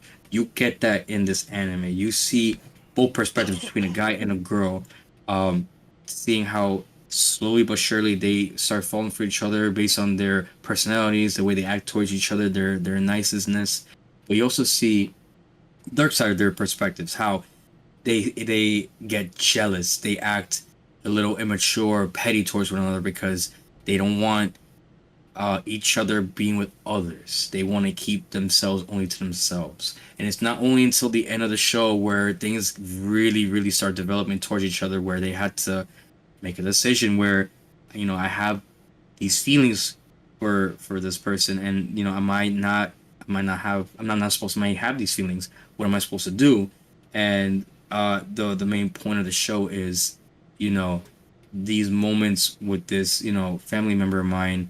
Is it okay to have when it's not supposed to be? Is it okay to accept taboo or not? And I will leave it at definitely watch till the very end, because the ending is very emotional and will leave you breathless. And it's an exaggeration for sure. But I apologize. That was my number four, Vash. That was my number four. Oh, good. Now go back to your number 5, the Near Automata version 1.1A, because that should be confusing me. Because I also know it was like a game adaptation or something like that from before, from last I recall. Yes, yes. I have reviewed it, the first part, and I was a little disappointed because A1 Studios did let me down. For those of you who have watched it or may or may not known, um, you know, Nier Automata is a game that had released for the PS4. Very solid game. I have not personally played it, but I have watched gameplay. I do know some of the endings, so it is a very, very I wouldn't say psychological, but it makes you think. A very informative game that makes you think about the things that are happening around your world and the decisions you make that could impact it. Um, I personally think that the anime adaptation did a good job recreating what you do in the game to the show. What failed in the first season was that A1 Studios was dealing with the pandemic. So, of course, a lot of shows were delayed to the point where pretty much for weeks to then months. I was pretty much waiting almost an entire season, borderline two, for just, you know, them to finish the final episode, which made me give it a low score. It is not a bad show, but you know, a big thing is I don't like having my time wasted. And if you know you can't deliver a show on time because of, you know, illness or whatever, then it's not worth watching. See, part two of this core switched it around 180. There were no delays with the show, and you get into the nitty gritty of the plot after the events of part one of season one. Um, it gets touching. You get origin stories, and more than anything, you see more of a development with 9S and A2. Um, Again, I can't spoil anything about the series itself, but um, things do develop in the series, and it really makes you see that you might have to make a choice in life between being with a side that you didn't expect is actually on your side, and being with the enemy that actually is not your true enemy, but a deception that the people that you actually were with, your heroes, is the enemy. And a big shout out to a certain character. I'm gonna butcher their names. I don't remember them. She plays Mommy in Rent a Girlfriend. She is actually one of the voice actresses for one of the characters in the show, Pascal. Aoi, I believe is her voice actress name. She did a phenomenal job in this part two. Big shout out to her. I think she is a phenomenal voice actress. Definitely look her up for all the other animes that she watched. This part I gave it 8 out of 10. A lot more better than the previous part. That's my top five. Beautiful top five. For my number five, we spoke about it earlier. It's Tower of God season 2. I'm gonna mention part 1 from the first 12 episodes, since I believe Tower of God has 24, 25 episodes, I think, this season for the fall, as well as going to continue. But Tower of God season 2 part 1 is my number 5. Would have been higher for to replace Suicide Squad, but Tower of God and the animation kind of fell from episode 7 to 8 to 9. Like, it was more like a slideshow type of PowerPoint, a few type of segments. Story wise, it's fucking phenomenal. For anybody that has read the manga, a big shout out to my boy Gremlin. Tower of God is fucking fantastic in the aspect when it comes to the story of who's the regular, irregular, what it means to have a boy bomb, and how does he connect back to our boy Kun, and how does everything connect to it? Because we're in a fuck Rachel season. This bitch, Rachel, oh God, fuck her. This bitch is gonna still be in the bed trying to pretend that she can't walk, and Kun hates going to her. He washes his hands every time he deals with her. I'm like, man, I get you. I understand that frustration. So Tower of God is the G. I don't want to spoil too much for anybody that have not seen it or haven't planned to see it, but please go watch Tower of God. If you enjoyed the Tower of God season 1, the prequel, definitely go check out season 2. They did change up studios, so probably the animation is a bit different. For anybody that doesn't know, the studio that did the first one is called Telecom Animation Film, and then season 2 is called the Answer Studio. They answered the call, but then they answered for each episode. So hey, production problems always happens in every season. You can't deal with it. Some producers wants to rush it, Uzumaki. So things happen when things are out of your control. But that's my number 5. From my number 6, for an emphasis for people to understand, from my number 6 through 10, I have not finished each of these seasons, but it's just by the psychological, the dialogue, the animation that has kept up with me. I will plan to watch the summer season, and finish what I've said. Life has happened, so I've been slacking on my anime, but I've been getting better throughout each season. But for my number 6, I'm a big shout out to is the failure frame. I became the strongest and annihilate everything with low level spells. Number 6, horrible animation. CG is trash. I'm gonna give a word to what Crash has said. It is mid. It's just horrible trash. But the fucking psychological aspect of the show and the dialogue, understanding that, imagine you getting transported to a world, but then you get told that you have the lowest level spell and you're useless. We're gonna send you to a dungeon. If you survive, you could join us, but we don't like you. You're useless to us, so we're gonna throw you in the dungeon. If you're most likely to survive, you could join us. But guess what? The survival rate of that dungeon is a 0%. The god that brought everyone here, the classmates, say, hey, we're gonna send you there. If you survive, come here. Guess what? The main character did survive, but now he has a revenge, a spitefulness, to be like, oh, you know what? Fuck the goddess. Me and you, we got issues now. We got problem. So I really love how the character, the psychosis of a character that goes through that in a life-changing scenario. You change from one person to a different because what puts you in that, the environment, the goddess, a person that you have no type of remorse, no type of, you owe them a favor. You don't. Now you have a hatred, like, oh, cool. You fucked my life over. You brought myself and my clan to me here. Oh, we got issues now. Now the story progresses from episode 2 to 12. By the way, for anybody that was liking the anime or wants to know more about it, go read the manga. I'm not a manga reader for this series, but I've seen some manga panels. It looks really well done, the manga panels and everything. But the concept of the anime is what made me stay in. The animation did not change. I will tell you that right now. But if the CGI, if you watch Kengan Ashura, if you watch Baki, is almost the same concept of type of Okay. robotics, type of the CG, just well done to some extent in some scenes. Other scenes were but that's the best I could say. For number 6 of Failure Frame, I became the strongest and blah blah blah blah blah. How about you? What's your number 6? I already did say it. I do apologize that I misread my list. Number six, like I said, was the Love is Indivisible by Twins. That I gave a 7 out of 10. I'm gonna read my list real quick for you, so I can just pass everything else.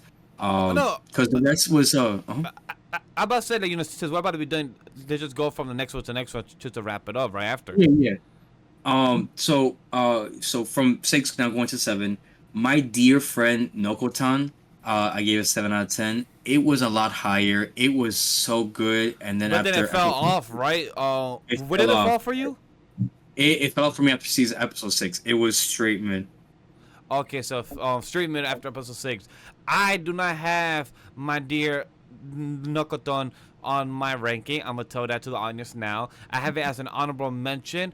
I do plan to get up to it. I'm not watching since episode 2, so I have not even continued. So that's why I cannot even mention it or have it in my top 10. But I do have it in my honorary mention for sure. It is a very general, a very simple, easy anime. Very recommended to newcomers. Question: Anyone can watch it. Even children can watch it. I Is it don't believe there's meme? any curse in it. Is it meme related each like episode of 7, 8, 9, 10? Like, is it meme each episode, or is it like, or does it have some type of story? No, it has no story. It's just it's just a bunch of hooligans and their shenanigans. That's the best way to say it. It's just a bunch of hooligans and their shenanigans. Okay. There's nothing to it. Hey, there's nothing Um, wrong with that. Yeah. There is no plot really. There is no plot. It's just a deer. It's just a deer. It's just a deer, guys. If you want It's to watch just a deer, It's just a deer. just go watch a deer. It's just a deer. What's your number 8 then? I'm sorry. Did I mention my number 7? No, I did not mention my number 7. Then I'll say mine real quick. Shocking but not shocking. The Osan newbie adventure trained to death by the most powerful party became invincible is my number 7. I'm glad it's down. It's not even top five. I'm so glad. Let me guess. It was mid as well. It didn't. The plot was trash. This one was number 6. I've seen 6 episodes and I haven't got the chance to finish it, but I would say that it was really enjoyable. If you ask me for my rating, it's a solid 7. I haven't finished it. Probably by the time I finish it, it'll probably be a 7.5, maybe 8.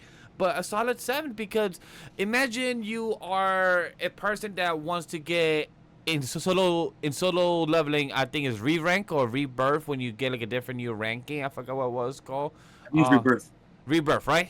Yeah, I think it's rebirth.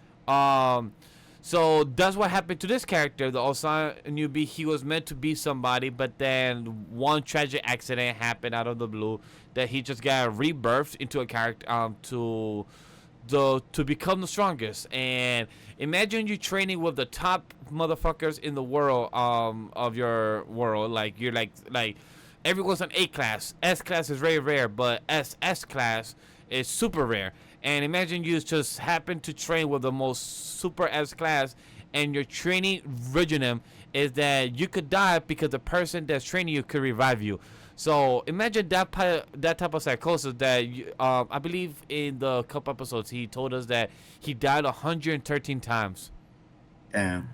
And for him, his training for 2 years was hell. And I'm like, yeah, the anime is making it funny, but just knowing that he's dead ass going through hell by training with the most strongest motherfuckers, and you were like an F rank, and you gotta go from F to S, and your dream is to be an S rank, and you die 130 times.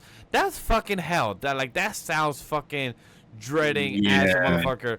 But the fight scenes was slow from episode 1 through 6, but I heard from episode 6 onward, it was more organic and more genuine, and that's something I can't wait to kind of finish and see where it lead off to. So I'm very excited to see where the rest of the show ends, because if you like OP characters, that could lift a finger and literally just destroy a mountain, this is up your alley. Okay. I mean, I'm not gonna lie. I don't think I'm gonna watch it at all. But Oh, I respect the take, and I have to give credit where it's due. You know, if anyone is interested in it, they like that kind of anime, give it a watch. Even say I always say it too. Watch the trailer too. If you don't think you're still unsure, always do research on it. Just before you put, because the worst you can do is start an episode, and then it's just there, and you have to look at it every time you go on your Crunchyroll or your there's no more Funimation, but a High Dive or even any other streaming site like Max or Amazon Prime or anything like that. You just see it everything like, damn, should I watch the next episode? Always watch a trailer or just do research before you decide to watch on a show you're not familiar with. agree. So when it comes to my number 8, it's gonna be another long series anime called "The Strongest Magician in the Demon Lord's Army Was a Human." That one I watched 7 episodes and I give it 7.5 because the psychological aspect when like imagine you being in a demon army that your job is to destroy the humans, but then you are a human yourself in the demon army. It's pretty interesting to know like, wait, why are you part of this and what is it that is your reason to be here. But then it shows in the first 2 episodes that he was trained by a demon. His grandfather was a demon and one of the strongest magicians. So he like, okay, cool. I'm gonna learn from my grandfather. It's how he saw in his eyes since he was a baby. That hey, how can I become the strongest? And you learning the magical spells. So it was an interesting concept of it, and you trying to hide your identity since the demon lord at the time didn't know, and other people around you, even your servants, even your army, doesn't know that you are human. So you always had a mask. You always eat by yourself because you cannot, take off your mask and eat the food with your demons companion. So it was an interesting concept in that show. The fight animation was very simple, not really a lot of crazy fight scenes. Well, I would say it was more of a strategy for anybody that enjoy Naruto of our main character who's the current Hokage is a boy Shikamaru. He is a strategist. He's known to be the strategist of the group. That's why he was the right hand man of Naruto's Hokage, and that was the strategy type style of our character in the strongest magician in the Demon Army was a human. He was a strategist. He knew how to see the path of what humans would think and how you could coexist with humans and demons and how would that work for the new era. So I like the concept in that. What was your number 8? My number 8 for me was a nice little harem that I saw, the Cafe Terrence and its Goddesses season 2. Um, it continues on from the events of season 1. New female leads with very very nice voice actresses, a lot of ecchi scenes, and an actual plot that actually continues on, even based off of what happened in season 1. There is more origin stories, and we learn a little bit more about the girls and their familias and their grand mothers, and we learn a little bit more about the MC's grandfather and what he was like back in the day. So it was nice. It was nothing crazy. Again, harem animes is not the same as newer, older harem animes, but it was a nice watch. I will have to admit. And then for my number 9 on my list, it's gonna be Pseudo Harem. I gave that one a 7 out of 10 as well. That is a wholesome a rom-com that I actually would recommend to you. Um, I like harem as much as the next guy, um, but this harem anime has a twist to it. So with this specific anime, when you think of harem, you're thinking, okay, there's gonna be bad girls with different personalities, not just one, two, three, four, five, maybe even potentially 10. No, the opposite of this anime. With this one, it's one girl with multiple personalities of different girls that she acts out towards the MC. So if he wants a tsundere, she can act out that she wants a imp chan personality, let's say. He'll get that. A cool chan, angry chan, different emotions and everything. She can act out his pretty much his fantasies whenever he wants. Um, the anime overall was mid. It a lot of people liked it, but me personally, it wasn't my cup of tea. I already knew even before watching it, it was something I wasn't gonna like because I don't like that kind of harem personally. But I give it a chance. I want to see if the hype was worth it. Um, the story has a point A to point B. There is a romance aspect to it between the MC and the love interest, and it blossoms into something more. Um, the biggest takeaway from this anime is that it's very fast paced, which I was very surprised. So, um, my best way to explain it in my best way possible without sounding really weird is think about a Looney Tunes episode, like with Bugs Bunny or with Tweety or something like that. It's very very quick, like a couple minutes, and then goes on to like the next sequence. It's the exact same thing. So like, there's a moment where they're doing something together, and then that moment ends, and it'll go straight to the next scene.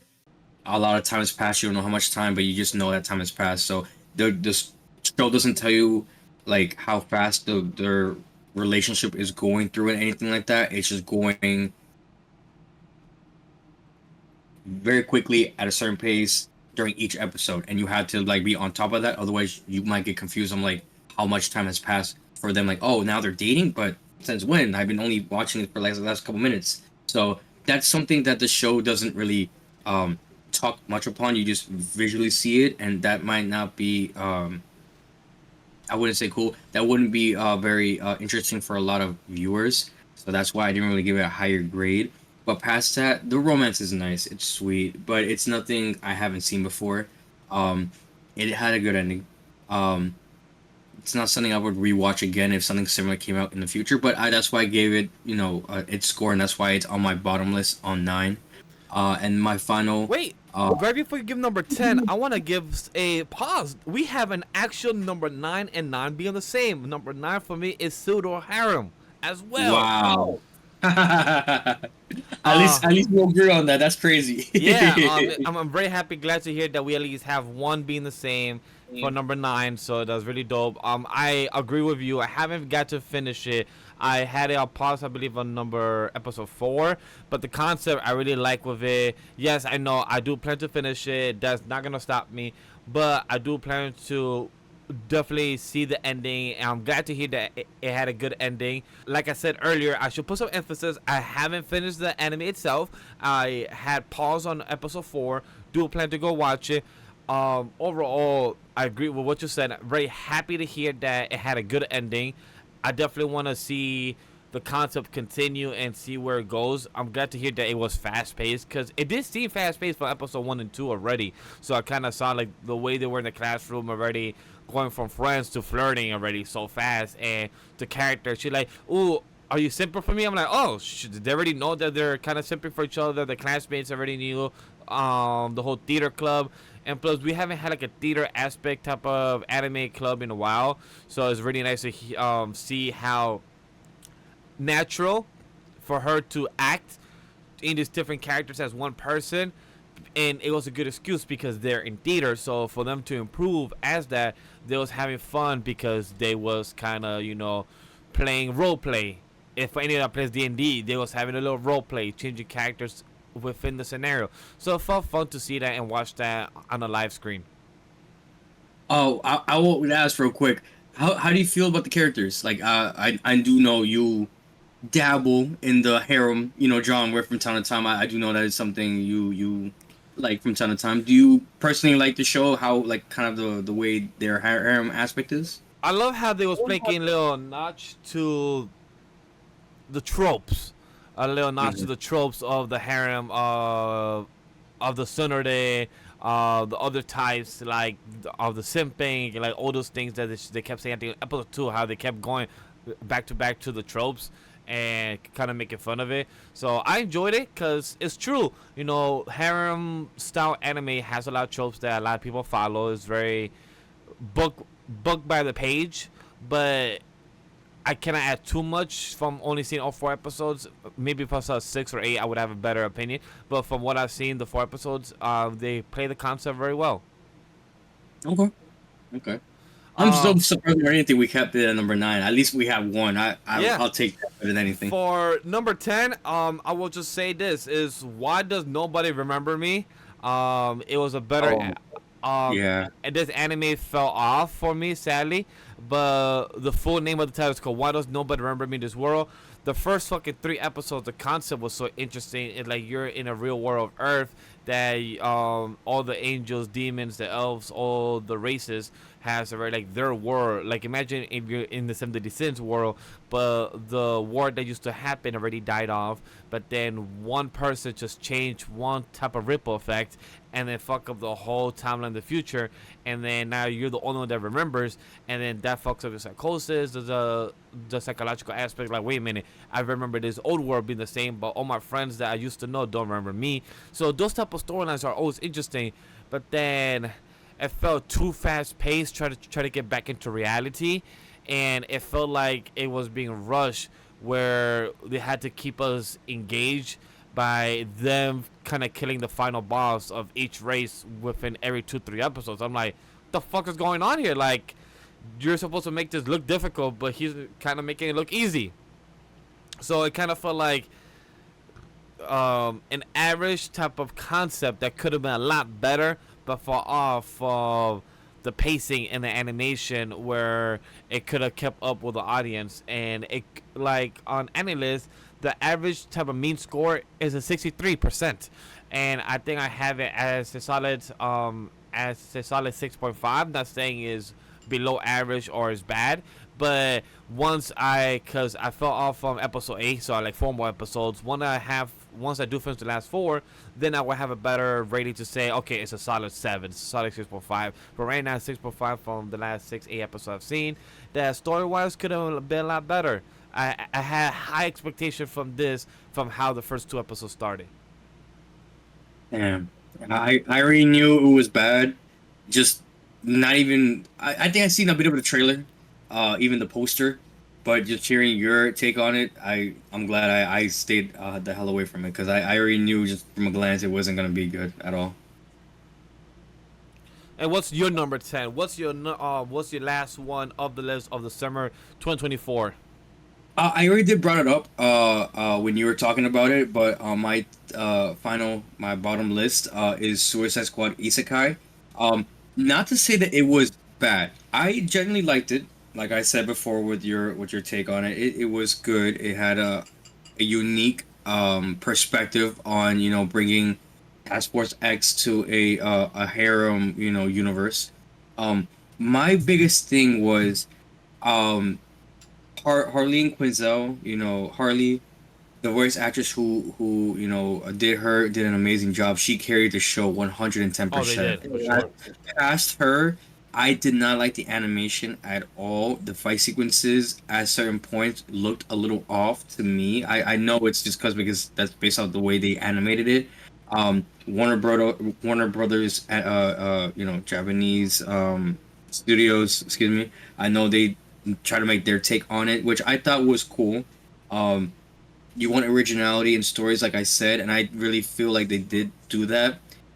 What I didn't like was, I guess, the way they went about it, because there were so many plot holes. Again, no spoilers, but my biggest thing to say is, in the first episode, you see a character that is completely covered in bandages. That is the reason that the Earth, the group that Amanda Waller follows, I forgot their name, is able to transport into the Isekai world. We don't know who that character is. The way that the show ends, with no spoilers, a certain character is shown, and it kind of ends there. So we don't know, like, is he going or she going to be the new villain of potentially season 2 if it becomes to that? Is it ever going to be explained why that person decided to go into the Isekai world based off whatever they said at the very end of the show? I feel like the villain was very lackluster. You could rather care less for it, despite the fact that Suicide Squad Task Force X is filled with villains in itself. the villain in question was nothing, to really like gasp or like, oh damn, it was just your general run of the mill villain, and the side characters that are in Suicide Squad, I really could care less for. Um, Deadshot was okay. King Shark was okay. I did not like Clayface at all. I feel like his personality in this specific story is nothing compared to any of the DC comics or shows or movies or games I have played at all. It made him seem like he was a total bitch. Not I saying I he would is one, say but if mhm. you haven't seen Harley Quinn, the one from HBO Max, that was more of Clayface's character that has been there. The way he was acting in Suicide Squad Isekai. Correct. So that was more there was portraying for the Harley Quinn show. Yeah. Really? So Okay. Clayface is very much like that in the Harley Quinn show, the animated one. I will say I have not watched that. Shout out to the voice actress who does Harley, who is, in The Big Bang Theory. I forgot her name, but she did a great job doing Harley. I personally never seen the show, but if that's what they were referencing him to, I feel like they did a poor job. Um, Even the other villains that are also in Suicide Squad Isekai, like Enchantress, they could have done a better job with her. The Thinker, um, okay, the Rat Catcher, whatever. I'm missing another. Killer Croc. I will say this, and a big reason why the show got lowered was I did not know he was a fucking villain in the show until the second to last episode, Oh damn. and yeah, it literally took me 9 episodes, and you know that's really bad. And I'm very observant with my shit. I did not realize he was Killer Croc until the second last episode, and that's only because I was watching it again with my friends, um, before the last episode showed, and I'm watching with them, and I put two together. I'm like, wait, is that Killer Croc? I'm like, yeah, you didn't know. I'm like, no, I thought that was just any generic villain from that fucking world. I did not even Oh peep that he wow. was in that meeting. When said villain was with the other parts of the Suicide Squad in, I think, episode 2 or 3, or even the first episode when they're revealing, like, they are brainwashed, whatever. So I didn't peep that he was there in that meeting at all. I guess I must have overlooked that at all. But to overlook a character like that is part of your crew, is very, very, very bad in my opinion. But I overall, it was not the worst thing I've seen, but it is at the very bottom of my list thus far, 7 out of 10. Um, I would watch it again if there's a season 2, but I'm not gonna be happy about it, if that makes sense. Hey, there's nothing wrong to be happy about something from Suicide Squad that if it does happen, hey, overall I'm excited for it. I want to give some quick honorable mentions because I know that some people may have not seen. Terminator Zero, I have not seen it, but I heard it was okay, or I heard it was good. I heard it was okay. Came out in the beginning of September, ending of August. I have was watching and nobody's way up to Exploration Hero. Haven't continued, so it's paused right now. I want to give a quick shout out to the short anime, but with a long ass title. It's like 12 episodes per episode, but a long ass title. It's called The Magical Girl and the Evil Lieutenant Used to Be an Arch Enemies. Cute as hell, rom com slash of lifestyle. Other than that, the other one I was gonna recommend was Shoshimi How to Become Ordinary. Saw the first 2 episodes. I didn't get back into it, and no longer allowed in another world. Saw like 4 episodes, but haven't continued because like it's tough when you have your main character just talk about depression, suicide, and anxiety every single episode. And I'm like, yo, I already go through with this in friends and life and people. I don't need to see this in my anime. So concept wise, dope as hell, but also sucks when the same creator, I believe, made another anime I like, Love After World Domination, and and I love that anime. I just don't like his other work, so that's the thing that sucks about it.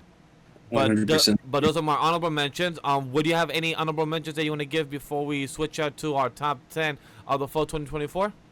Yes, there is an anime that did finish this season, but released in the summer season. I'm sorry, in the spring season. um, Spice and Wolf. Yeah, Spice and I Wolf. did not put it on my list because it wasn't technically part of the summer season, but I would put that as an honorable mention. I would have put it on the list had it was more of a focus. But I would put that in my honorable mentions. Um, but past that, animes that I've missed in the summer season, but I'll get back to Fairy Tale. I know that was on your top 10. I am still debating whether I'm gonna start watching it or not. I don't know yet. Um, Another one that I have talked about on the podcast, on the anime podcast, um, is a nice anime called From Me to You. It did release season 3 on Netflix, 5 episodes. I am going to start watching that from scratch, from beginning to end, once I catch up my other animes. A lot of people liked season 3. It was very heartwarming to say the least. No spoilers, but I do recommend it if you have heard of it or have watched one of the two of the seasons. And the final honorable mention is a show that I did mention before that did drop off. It was a very, very heartwarming anime that I was looking forward to watching this season, and unfortunately it dropped. It's called Our Last Crusade or The Rise of a New World Season 2. Um, Unfortunately, after episode 4, for whatever reason, the animators and directors decided that the quality of the animation was straight trash, and they personally felt like they did not do a good job getting to the viewers as per season 1.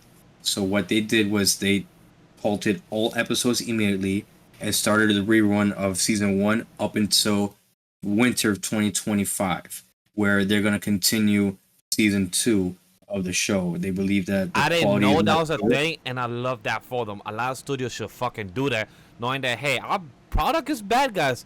We should not put this out there. I really love that Yeah, for them.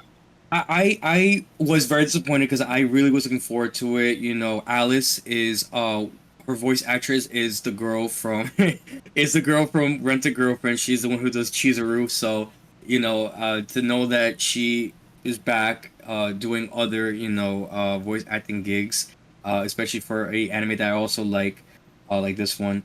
It hurt, but I understand where they're coming from. My only expectation is if they did what Alia, sometimes hides her feelings in Russian did, where they took a step back, they increased the quality, and they actually deliver, then it's worth the wait. I will be happy. But my biggest fear is they take that time to try to fix something that they know that they were supposed to fix, and it doesn't fall through, and the quality is still the same and or worser. I will be very, very, very disappointed. Well, let's continue to watch it for sure, because a story needs to have an ending and I need to see it through. But to know that they wasted my time when I could have just kept watching the whole thing at that point is really, to say the least, disappointing. I was unaware about this production being hold for this, but I'm very glad for them. Hopefully, it works out for the best for them. Any other honorable mention or last words for it? If not, we can move on for our top 10 of the fall.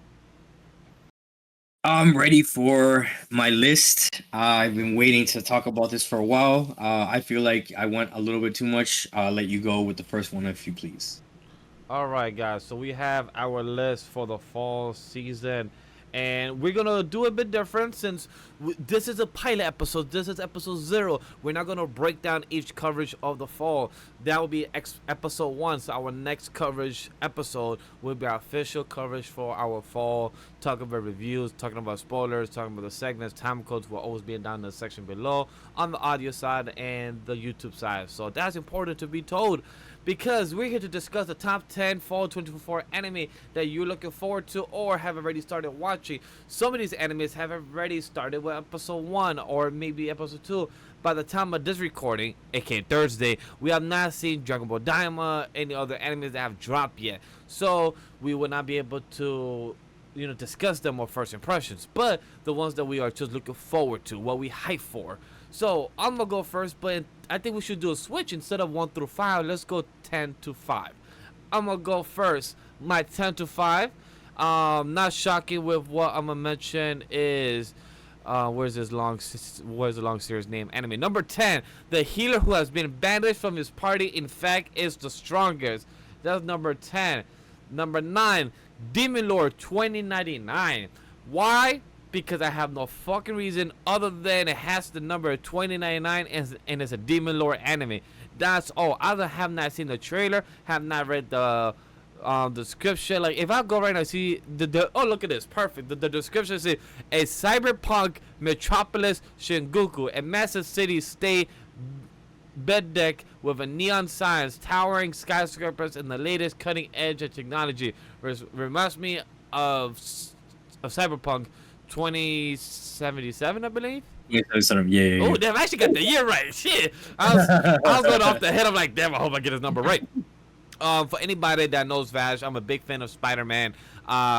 Miguel O'Hara is literally from the year 2099, so that's literally me being biased. That's literally why I'm watching this anime, because it literally has the year of one of my favorite comic book characters, and it has Demon Lord on it. So that's number 9. Number 8 is I Will Become a Villainess Who Goes Down in History. Yes, who's go down in history. It is an anime that I literally have watched the 2 episodes already, and like any type of anime or story, that if you don't fuck with the hero, you fuck with the villain and their psychosis, their psychology of why they are doing the type of villain stuff they are. So I really fuck with the main character, why she chose to become a villain by being a Sekai, and how and why she wants to be down in the most type of villainous in the history.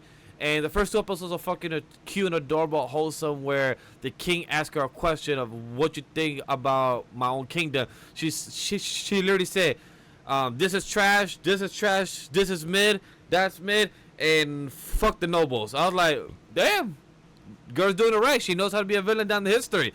Just be straight up to the king, said this is how you should run your own kingdom. And also, king, why you asking an 8-year-old about her opinion about your own kingdom, which is questionable, but hey, do you. Number 7 is as a reincarnated aristocrat, I'll use my appraisal skill to rise in the world. Season 2. If you have not seen the first season, I relate a lot to this character. Jokes aside, is because the name of the character is called Ars Luvent. For anybody that have seen it, is a character that could use the power skill of appraisal. For anybody that doesn't know what the word or the power skill of appraisal is, for you to analyze something or somebody and see what their skill sets are or their attributes in game or RPG in any type of scenario like that. In his power in the anime, he could analyze people. Like, for example, if I use my skill appraisal, I could analyze Crash, his skill sets, his ambition out of 100, his motivation, his observation skill out of 100. And it's my motivation. It will give you each of those type of ranking. And I really focus on Ars because he's really building. He's in charge of a little small town, and he has a strong ambition to build his strongest what's the word when you have your people around you, group people, not your servants, your retainers. So he's building the strongest retainers around him, and I could relate to him because I don't have the skill set appraisal, but I have a very good eye to see the people's skill sets around me and how can I work with them. So the team that I have built for AniMa W3 Studio is my way of appraising, like, hey, they're good, how can we work together, how can I help them to become to the potential that I see them to become. So stuff like that I could relate to the character, and the way he speaks, the way he analyzes is something that I also has helped me, like, okay, I could analyze this better. So that's my number 7. Number 6 is Afureta, for season 3, I believe. Yes, Afureta, from A Common Place to the World's Strongest. For anybody, okay, we're not far off. We're not that far from the grading, but that's cool. That's cool. Yeah, so that is my 6 to trend. I don't have a big thing to explain for it. If you have not seen season 1 and 2, just go see it as a badass called Hajime. Like I said it in my previous other anime, the failure frame. Imagine you get transported with your classmates and they want to fuck you over and almost kill you inside a dungeon because you're weak, and then you want to bring back revenge, but then you get a lolly type of vampire girlfriend who's been alive for 1,000 years, and then you go from there. Hey! The words where I was gonna say lolly vampire. I'm like, we're gonna see it in part 3. She coming back You see her in the poster board. She licking her lips. You already know some etchy shit gonna go down. Went down in season 1. Went down in season 2. Best believe she gonna suck him off season 3 one way or another. Exactly. And also, she knows that her man gets all the bitches, but she goes like, "Hey, you can have your bitches, but I'm gonna be the main But one. main. I'm You gonna be gotta the remember, main I'm one. main. I'm the main one. I got you out of your hell. Exactly. I am your No, heaven." no. So I love that Um, shit. So that's my number 6 through 10. Crash, do we have any similarities? Do we have any comparison out of your 10 to 6? Do we have any same placements? I'm gonna make this list very quick and very simple. So it is the top 10, but unfortunately, I only have 7 on my list. I will say honorable mentions first before going onto that list. The honorable mentions I will say first is animes that I am actually not gonna watch currently, and I'm gonna keep an eye out until episode 4/week 4, and then figure out if I'm gonna watch it or not based on the reviews, the grades, the average grades, what people are saying about the show. Um, Tying the knot with an Amagami sister. I've been hearing a lot of good things about that, but I'm gonna hold off on it for now because the grading is borderline 6, which is not a good sign. Um, 365 Days to the Wedding. It is a rom-com. I've heard good things about it. Also heard good things about the manga, but again, the grading is extremely low, so I'm gonna wait and see what happens with that. You Are Miss Servant. It is an assassin anime, which is very funny, a borderline rom com, but there's no plot. And as somebody who likes story, if there's no plot to it, then I really don't want to waste my time watching an anime, even if it has something to do with assassins. And the final one is Yakuza Fiance. Um, I have known about the manga. I've heard good things about it. I have already seen some clips about the first episode. It looks promising, but before I put, my whole, foot in the door, I at least want to give it a couple more episodes and see where it goes. It looks like a typical gangster kind of anime, with a twist of romance, but I do want to make sure that there's no other aspects, any different plot twists that could maybe potentially ruin the show for me. Um, to the list now, I'm gonna do what you did, start from the lowest, go all the way to the highest. I'm gonna start at number 7, which is Bleach, Thousand Year Blood War, The Conflict. Now, as I have said before, I have watched Bleach when I was young. I remember watching, I believe, season 1 and season 2, and I have read some of the manga from season 1 and season 2. Past that, I have not touched or read Bleach since, and I am currently rewatching Bleach from scratch. Yes, watching everything, including all filler. Yes, I am crazy for that, but I am not a bitch. I am willing to take that risk just to experience it again, see if I actually did enjoy the filler, did not enjoy filler, what has changed from back then to now for me, or if it's still the same, and go all the way up to Thousand Year Blood War, the current arc. I am not oblivious to certain things. I have heard, I have been spoiled on certain things, so I do know what's going on. I don't know the entirety of the plot itself, but I have an idea what's going on. So it is a season I'm going to skip currently, but I am aware of what's going on, so I am in the loop.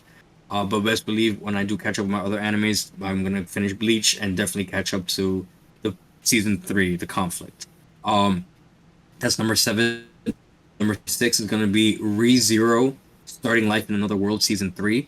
That is an anime on my to-do list. It is an isekai anime, which I have mentioned is not my favorite genre, but I will admit there are certain isekais that are very good. That Oh yeah. I actually do have a good interest in. For sure, there are a lot of isekais lately that just are very generic, very cliched, and have very similar stories that I just would rather care less about. But ReZero does take this concept of isekai to a different level with the characters they put into it. The time aspect, I believe there's not time skips. You might know a little more than me, but there's like a they could change time or something like that. Time loop. Time, something like that. or like rewind time is the word for it. 'Cause, Yeah, rewind time, um, something like I that. haven't seen ReZero for anybody that Oh, I've seen episodes 1 to 5 or 1, 2, and 3 of the director's cut. So I've seen those episodes, but other than that, I have not jumped into it. But I know the greatness of ReZero. I know like ReZero has a huge following. The light novels and art is very popular with everyone. So I know ReZero is huge within the anime community. the same thing like with Bleach. It is gonna be on my to do list to watch. I will try my best to try to watch it as fast as possible. But more than likely, just based on the anime list that I currently have to catch up with the other series and other seasons, I'm probably gonna skip this one for now. But I wanna keep my ear to the to the social media and see all the memes and all the clips that this season 3 has to offer. Um, that was 6. Now going to 5, we got Sword Art Online Alternative Gun Gale Online Season 2. I, Vash had mentioned that he does love Sword Art Online. I also do love Sword Art Online. I Dual have the wielding. mangas on my other, on my bookshelf. Even the side stories, Girl Ops, Alternative, Gun Gale, I do also have that. I actually have not watched season 1, but I wouldn't mind skipping all of my lists to watch that immediately, even though I know that I heard the first season was okay at best. Just because it's a sort of online story, it is something I wouldn't mind getting into. I have no idea what season 2 is about since I didn't watch season 1. But since there is a season 2, I know for sure that the story is going to develop in some type of way with the protagonist that is covered in pink with her P90 pink gun with a silencer. I think dual wielding. So I'm very curious to see what is going to happen for season 2. I will try my best to watch that for sure. This season. That was 5. 4 for me. Like Vash mentioned, his 6 is my 4. It's going to be Alfuera. I cannot wait for this season. I really want. I'm very behind on the characters' names. I really suck at remembering people's names now. Um, the bunny character, I know that she is on a team now. I want to know what her you know character, her plot is going to contribute to this new season.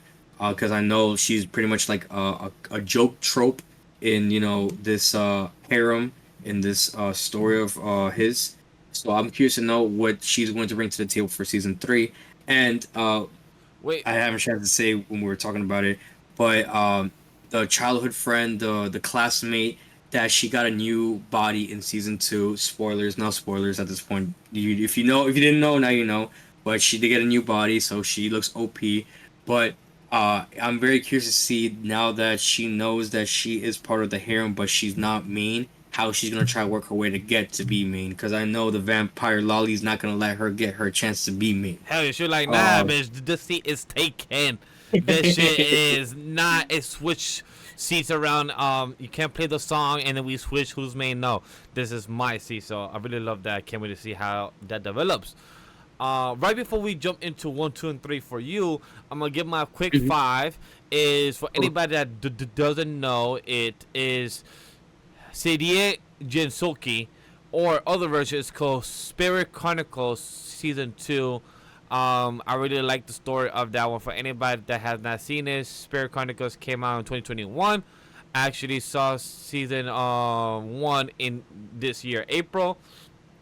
I literally binged it within 6 hours of that same day. I watched it on April 20th, damn. and I finished it on April 20th.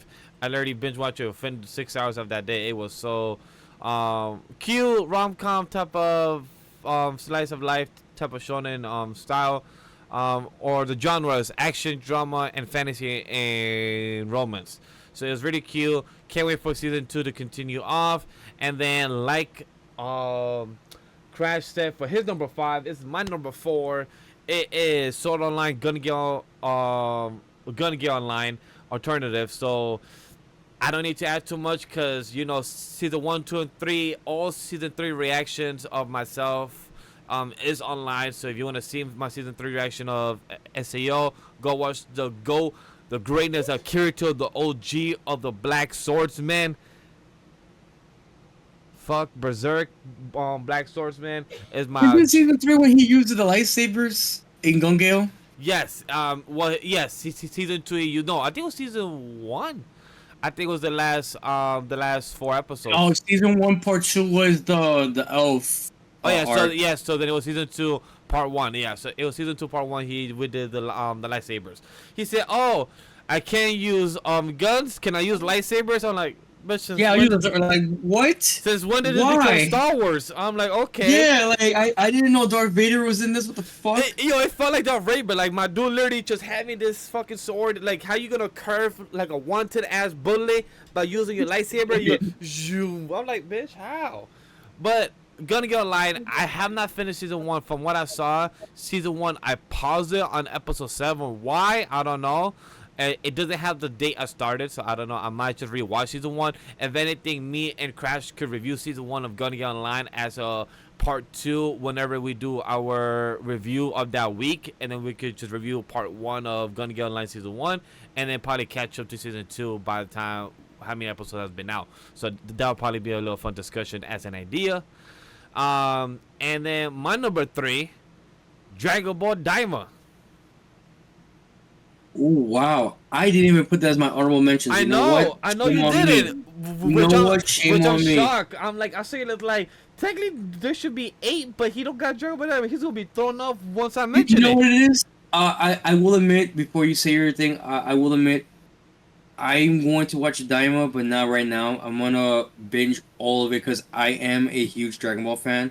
But I feel like this series deserves to be binged all at once. I don't think me personally, as a huge Dragon Ball fan, I can't.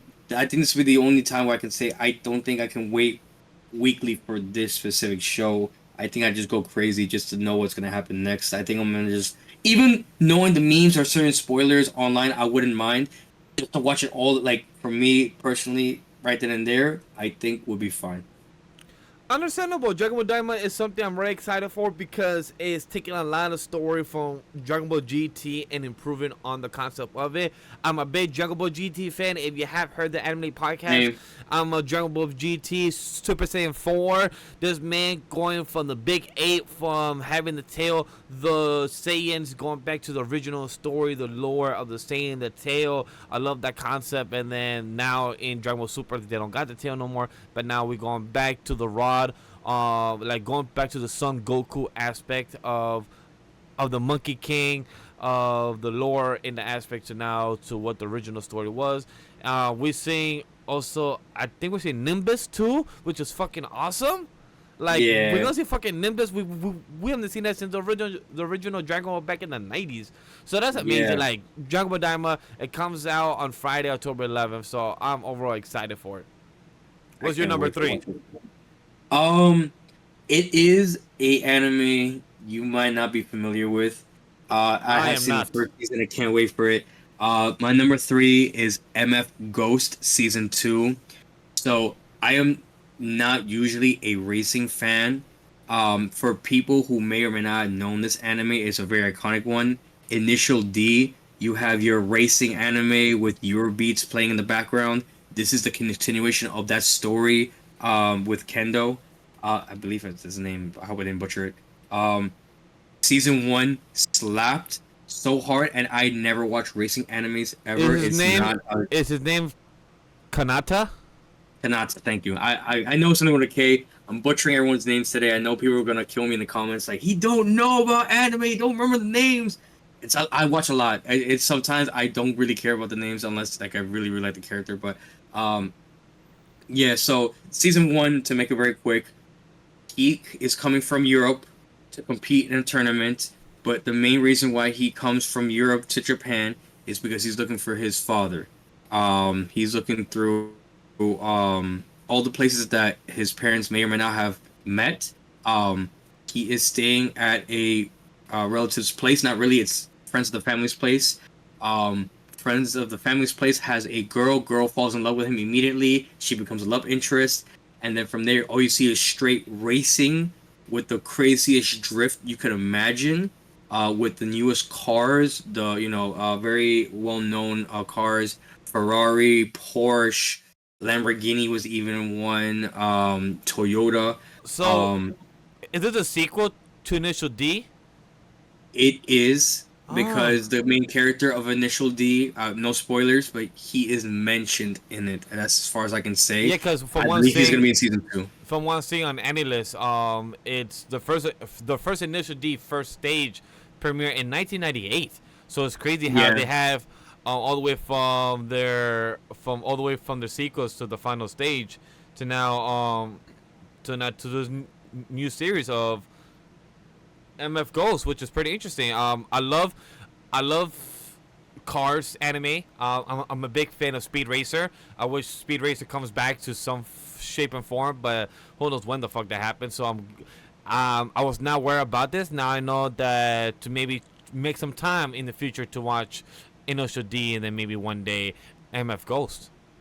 I will admit I did not watch Initial D. I have seen a bunch of clips, iconic clips, so I have an idea again, a gist of the story itself. But MF Ghost, what really got me into the thing more than anything was the music aspect. I love Eurobeat music, even not watching the anime. So going into this anime, listening to their new music was very heart pumping to say the least. I will admit too that I do listen to that music while I'm driving at work sometimes. So definitely, if you're into Eurobeat music, this show does deliver the music overall in season 1. I'm looking forward so well to seeing what kind of new music they're gonna put in for season 2. I know if it's just as good as season 1, it's gonna be just as fire. Um, I can't wait to see what's gonna happen, if he's gonna win the tournament this season or not. If the love interest is gonna be able to go out with him, or if the angels, the other girls that are also they're eye candy, they're traps. If they're gonna try to confess and go for the main character, we don't know. Will he find his father? Are we gonna see any new characters or old characters from Initial D in this new one? Only one would find out. It's the first episode did come out, I believe, yesterday, or the day before yesterday. So definitely check it out. It's 12 episodes for this second season. First one already came out. Second one should be coming out next week. Yeah, Uh, the first episode for MF Ghost came out 5 days ago because the next episode airs in 2 days. So the next God damn, I'm that behind. yeah, MF Ghost from what it Dude. seems like it comes out every Saturdays. From what I could tell. Damn, I just saw that on Crunchyroll today, so I assume it came out yesterday. Okay. That was my number 3. Number 2, is a anime that I've been waiting to watch for a very long time. It is it wrong to try to pick up girls in a dungeon? Season 5. Danmachi, uh, has been killing it lately with the animes. Season 4 was a success, I had to admit. I did say that it was good, but now looking back at it now, I feel like season 4 did a great job, um, progressing Bell and his familias, skills and levels, and more as a team and their interactions with monsters at a very high level. This season is no different. We are getting into more romance than anything. What I've been dying for since season 1. We see a love confession happen from a character, and now we have to see what Bell's reaction is to it and whether or not he's willing to accept that, or is he seeing that more as a problem than it is an actual emotion. Again, characters are moving in the background, especially Freya, which we all know Freya is, a goddess. She is not the nicest goddess, and she's very greedy. So to see her now being in action since season 1, since we always see her, act in the background, I'm curious to Girl know always if be this plotting. new, yeah, I'm curious to know if this is it, like the final season, or is there more to it after the end of the season? I hope not, but I can't wait for the fight sequences. I can't wait for the plot twists. And more than anything, I really want to know what does this whole season have to do with Hestia? Because she was part of the poster, the teaser poster for season 5, looking in the distance. But the story to me looks like it has nothing to do with her. So I'm curious to see what she brings to the table this season. Besides, you know, her massive assets and her jokes. those massive assets could add a lot to a plot. My number two is a very wholesome anime. Comes out Netflix for anybody. Please go check it out. Big shout out to my team member and friend. Dropped this box. He got me into this anime, Blue Box. It's about a wholesome story of a character that kind of has a crush on a star player of the basketball team of the women division in high school. And it starts off with, like, hey, I really want to talk to her. How can I make her my friend? But then by the end of the episode, they somehow start to live together under the same roof. That's literally the first episode. I don't read the manga, and episode 2 just dropped the same day of this recording. Haven't seen episode 2 yet, but I'm really excited. And the fucking animation, the scene, the beautiful wide shots. There's a beautiful camera shot, pan out into a wide shot, like go from close up to pan out to wide shot. Fucking phenomenal. And then it does a close-up shot from the house, and then it does a little pan shot all the way back to the outside world of the town. Oh, beautiful. I could gush up over all about the production value in this anime. But number one, me and Crash had the same one. And what is it? Yeah. DanDaDan. I think we can just say outright that's our top one. I think I'm gonna say it out there. This is gonna be my crazy take, but I believe this is gonna be the best anime of the year. Honestly, I don't know any anime that I have right now for this year alone that is 10 out of 10. I don't think I have one at all. I think it's all 9. I think this one is gonna be one of the top 10 out of 10, if not second best. It's gonna be on the Crunchyroll awards for sure for best animation, best music, best sequence in fighting. It's gonna be in the awards show for sure. It has everything you could ever ask for and then some. It has straight heat in music, and not a lot of animes have that. Fights go really hard. You don't expect a nerdy kid like that to throw hands with a demon, a spirit. You have romance. You have a Gairu falling head over heels for a nerd, and that generally doesn't really happen in today's day and age, because we all know Gairu's like going out with the fuck boys. But in this specific show, we see a nice relationship blossoming between the two. We have very very comedic moments. A very iconic scene suck is, on your with the wiener. robots, with the aliens, borderline rape with the girl, which again I did not expect either, but here we are. I'm like, I can't believe they allowed that in an anime at all. It just has so many things. The intro song goes so hard. The animation itself is a very old school animation that I have not seen since the 90s, and I actually like that being thrown back, as a throwback, you could say, to right now, this age for 2024. And the ideas you can go with it, bringing aliens and occult ghosts, something like that, into an anime is nice, because like I was saying before, there was not a lot of horror aspects into right now in this day and age for like anime. So to bring this in both an action way, in both a storytelling way, and also in a scary kind of way, is actually original. It's really nice to see that happening, because it's nothing that we haven't seen lately. So I think DanDaDan is gonna be great. I pray to God and then some that season 2 does get announced very soon, so we can watch it after the season's over. And my biggest advice to anyone, whether it's you're new or old watching it, is keep an eye out for your wiener. That's all I can really say. Keep an eye out for your wiener. Keep an eye for your wiener and for your what's the aliens? What do they call her?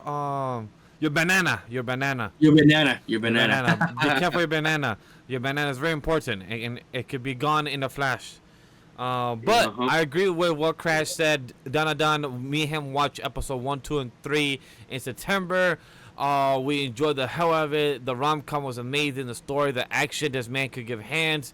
And look, if you ever wanted your love to be and find the Kenta Kakura, for anybody that doesn't understand that reference, that was a role model, or I think a inspiration back in the 90s for like a model that was like a fan. The Clint Eastwood of Hollywood for them in Japanese. Correct. Yeah, that's but first off, you can't even know that reference unless you're old.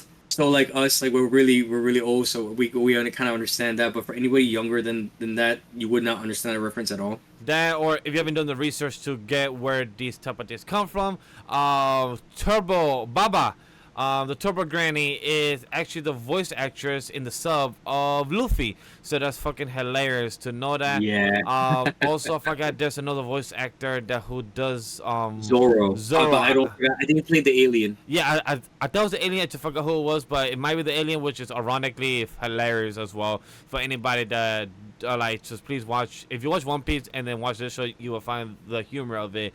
Um, can't wait for people to be introduced. If you have seen episode 2 by now, you've been introduced to the Granny. The Granny from the flashback on episode 1 to Granny to the president of episode 2 are two fucking different people. It's hilarious. Granny got hands. You do not want smoke with Granny, my guy. On God. Granny got the hands and the assets. That's all I'm gonna say. Bro, She for has it real. all. Can't wait to see how the story grows. From seeing from episode 3 to now episode 12, I'm really excited for. I haven't read the manga. It was a choice. A lot of people told me to read DanDaDan, but it was a choice because I wanted to just see the anime, just see what it was. I heard the anime is fucking. I mean, the manga is phenomenal. The arcs and everything. Just protect your wiener, protect your banana. Like, those are important. If you don't want to get snatched and become cursed forever, or be kidnapped from an alien, and be careful of making bets with your friends. From one going to a abandoned hotel, abandoned hospital, or going to an abandoned alley tunnel. Cause if you ever ask me or make a bet with me, I'm neither going to none. I'm gonna go home and watch anime. I'm gonna be like, fuck you. Neither of that's happening. I'm gonna just go home and watch anime and do me. Bye. Watching it in theaters made a big difference as opposed to watching it at home. If anybody has a chance to rewatch at least the first 3 episodes in theaters, I highly recommend it. Just watching that cinema, just the speakers themselves does so much more wonders. Seeing it just big, that whole sequence, as opposed to just watching it like on your laptop or on your 32-inch computer monitor, or even your 55-inch TV, does not do it justice as opposed to watching it in theaters. That went so crazy, and it didn't have to go so hard for us at all. But I would recommend it if it ever goes back out again in theaters. Agree. So with that being said, guys, this has come to the end of our show. We are end of the wrapping of what is our summer season and fall ranking. Our top 10 for both lists. You got to know us while we have done and launched the show. So I'm gonna send it first to Crash. To like, how did you feel the episode 0, the pilot episode? What were your thoughts on your ranking, my ranking? Like, were you shocked about some of them? Any last words about it? I will say, I'm not surprised that you really like long named animes. I really it hurts my soul for you to really butcher the names or even not even complete them to their fullest, knowing that you watched them all. I will say that I don't agree. That I like them to say. But I do respect, your takes on it. It's good to see the different perspectives on animes, and it's good to know what it is about, because maybe you might learn something by yourself about the anime that you might want to give it a chance in the future. So it's always good to have an open-minded perspective to those shows. Definitely liked explaining myself. I'm usually the type of person to type, not to speak on it. And if anybody can take away any of my, hot takes, because I know, again, like I said, my opinions are all different and very controversial. But if there's anything to take away from it, it is that I hope that at least one of my opinions is enough for you to take as a recommendation to either watch it or to avoid the anime altogether. And I hope in the future opinions and future reviews will help you make a good decision to watch probably one of the best shows you've ever loved, or avoid one of the most hated animes of all time. I agree. It's been fun to do the show with you as a pilot episode. Hopefully everyone enjoyed this that's watching it, because it's good to just have a regular back and forth conversation of what's the good, the bad, and the ugly, and talk about what we hype for, what's our ranking, and to see the agree and disagree, where we have them placed for this week, what do we have them place for next week. So where we're gonna have a ranking for next week is gonna be interesting for our first official episode and our next list of what we've been watching and actually discussing them in a breakdown type of style. So that'd be fun. And just to hear you forgot about Dragon Ball Daima, just to know that I gave my long series animes a recommendation, and just to know that hey, I have these guys, but they're good. I have these rom-coms, and you know, if you like your harem style, that too. So we have the balance. We have the balance between the both of the rom-com, the shonen, the isekais, the romance, the comedy. So it's a good type of flavor of the hot pot for anybody that's from New York. The hot pot that we are. There's all the different types of culture in one place. Right here is all the different types of anime in one place. So to have that type of discussion would be a lot of fun. For sure, for sure. I mean, I had a lot of blast pretty much explaining myself, and I like doing the hot takes with you and seeing where we stand, where we agree, disagree with our animes. Because at the end of the day, everyone's different. We're all not gonna have the same tastes and likes. But the good thing we can is just admit on whether a certain show is good or not. Whether we, like it or not, is always up to the person themselves.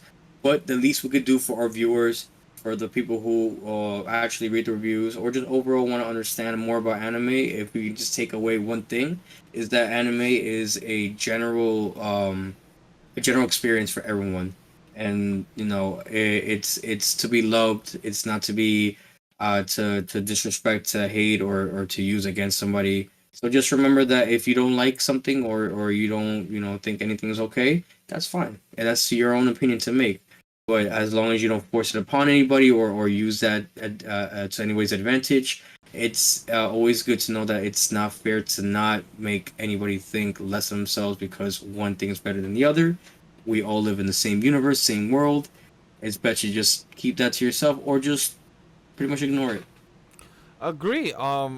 To piggyback on that, we hope that you could let us know down in the comment section down below of what animes you're watching.